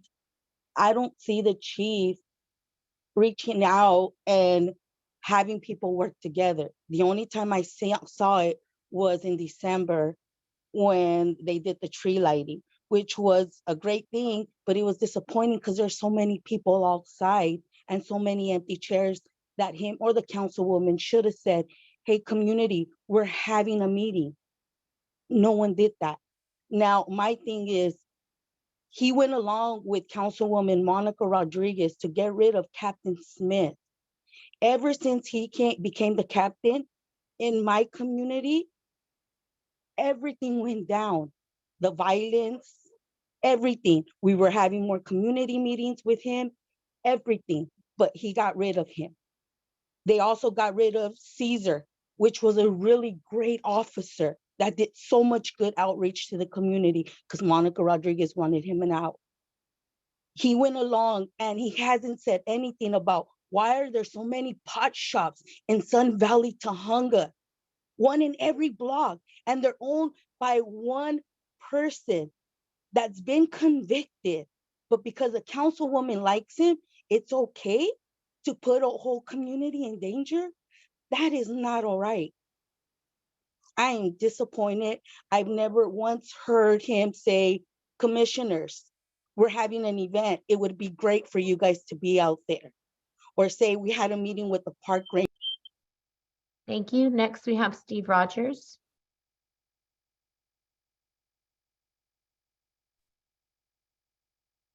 Hello? Hi, you have 2 minutes. Thank you. I am opposing the reappointment of Moore. It goes to the taking a bended knee to Black Lives Matter. I think that was a pivotal point for me. I think that at that point, it became historic that you did that. I don't think any other LAPD chief has ever done that. And I think that's seared into the memory of the officers. I know that the morale is down. I don't think you've defended the rank and file any officers enough. You hear the lies just in this time period now about the LAPD as racist and murderous and outright lies. And I don't see you defending the LAPD in public, which needs to be done. So I would say that we have a new mayor. We need a new chief and a new direction. I don't have any rancor towards Chief Moore, but I do think of him as Chief Bended Knee because he bended a knee. And I think that anyone that did that, including the chief and any other officer, should turn in their badge. It was a disgrace to the badge. While officers were being attacked, you bended a knee. And the perception, the optics, and then your reasoning afterwards were just not acceptable. So I hope the mayor is listening. Go into those roll calls, do a listening tour, and then call the victims on crime reports. At random, take 10 or 20 crime reports of robbery victims, call them, see what their experience has been with the LAPD. And unfortunately, the morale is down, recruitment is down. We really need a change in direction. Chief Moore is not a monster. We may disagree on certain things, but I think he was politically a puppet, unfortunately. And but he has done some good things. But a lot of time he has mischaracterized situations, probably for political reasons. So for that, I have to oppose the reappointment of Moore, who I sometimes think of as Chief Bended Knee. Thank you. Okay, thank you. Next, we have Dora. Good morning and Happy New Year. I'd like to, can you hear me? Hi, yes, you have 2 minutes. Thank you. I just want to say power and strength to the fine police officers who protect and serve our communities.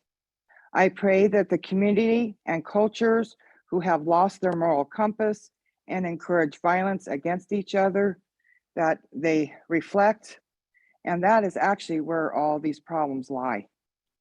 Abolish the woke politicians who divide the people and vilify our police.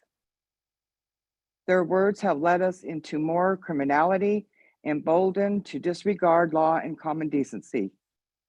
There's much talk about the homeless, mental health, etc., laying at the hands of the LAPD. It's not where it belongs. These problems only continue because City Council and the supervisors are asleep at the wheel. They're woke. They don't see that all this money they're spending is being squandered and ends up actually exacerbating the problem. The other failures, the continuing failure, I should say, are at the feet of violent communities. I don't really believe that any police chief can be successful in this political environment. Maybe we need more. We need a whole lot more of a lot of things. What we don't need is any more woke. Who could have guessed that vilifying the police, taking a bended knee, going along with this ridiculous political environment that we're finding ourselves in, it's no surprise that we're here. All of the other major cities in the US sit where we are. I'd just like to say on a side note that the racial slurs of against white people and white supremacy being the root. Okay, thank you. Next, we have Q Jean-Marie. Well, thank you. My name is Pastor Q from the Church Without Walls, and I'm happy I came right after this caller. I want to be very clear. Our ancestors picked cotton on bended knees in this nation, so this nation can have the resources that it has today. I want to make that very clear. Secondly, I want to be very clear. We say this all the time. To whom much is given, much is required, right?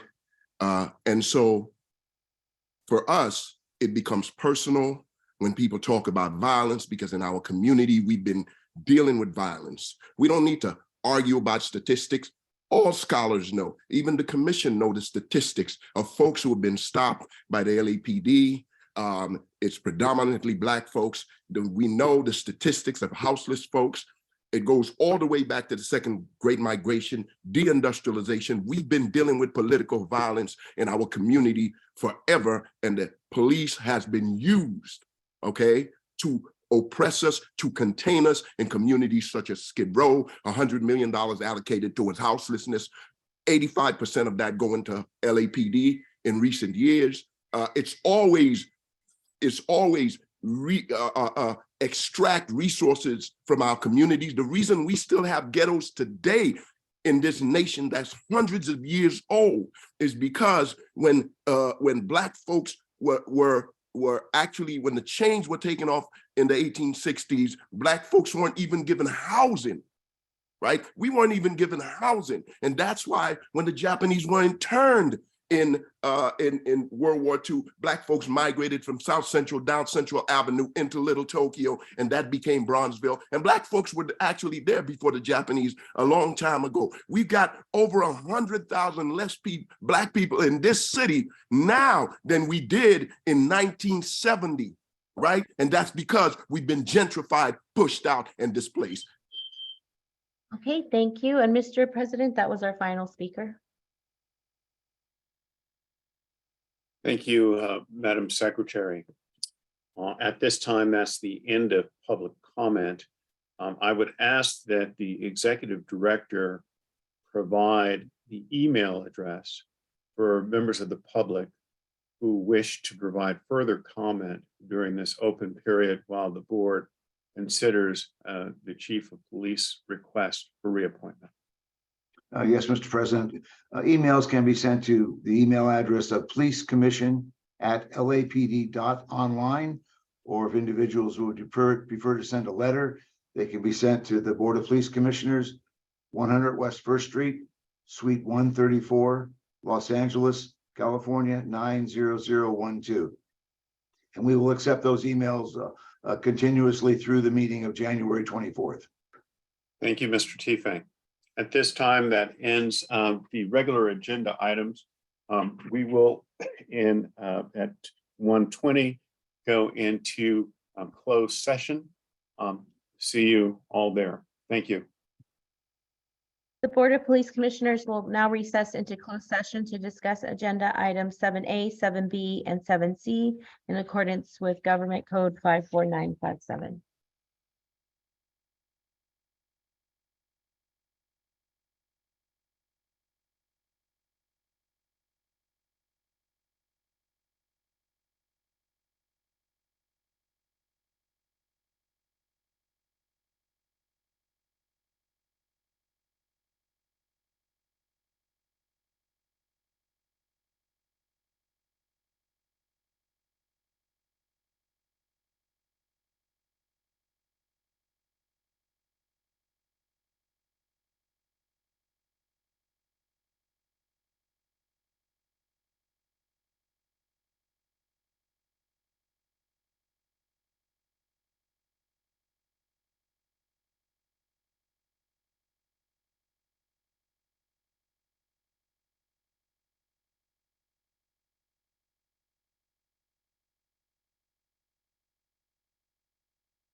Mr. Chief Hank, we have concluded the closed session. I believe the board secretary is present. Can you please give us a readout from the closed session? Yes, Mr. President, Commission has concluded its work in closed session related to item 7A1, officer involved shooting 003-22. The commission unanimously on a 5-0 vote adopted the recommendations of the chief of police, which were tactics, a tactical debrief, 1 police officer 3, 1 police officer 2, administrative disapproval, 1 detective 1, 1 police officer 2. Drawing, exhibiting in policy, 1 detective 1, 1 police officer 3, and 2 police officer 2s. Lethal use of force in policy, 1 detective 1, rounds 1 and 2, 1 police officer 2, round 1.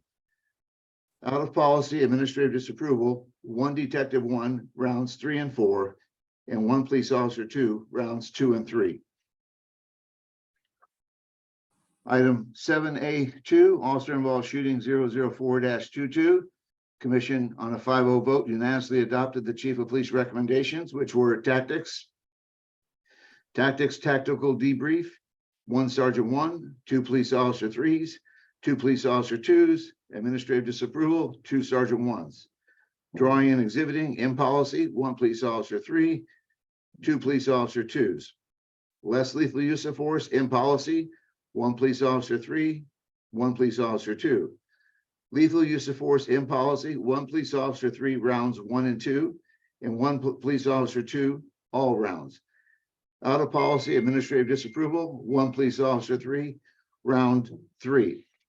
As it relates to item A7B, 7B, adjudicated. As it relates to 7C, discussed. That concludes the report out. Thank you, Mr. Chief Hank. There being no further business before the Board of Police Commissioners, I move that we adjourn. Is there a second? Second. Motion been made and seconded. All in favor, say aye. Aye. Thank you, everyone.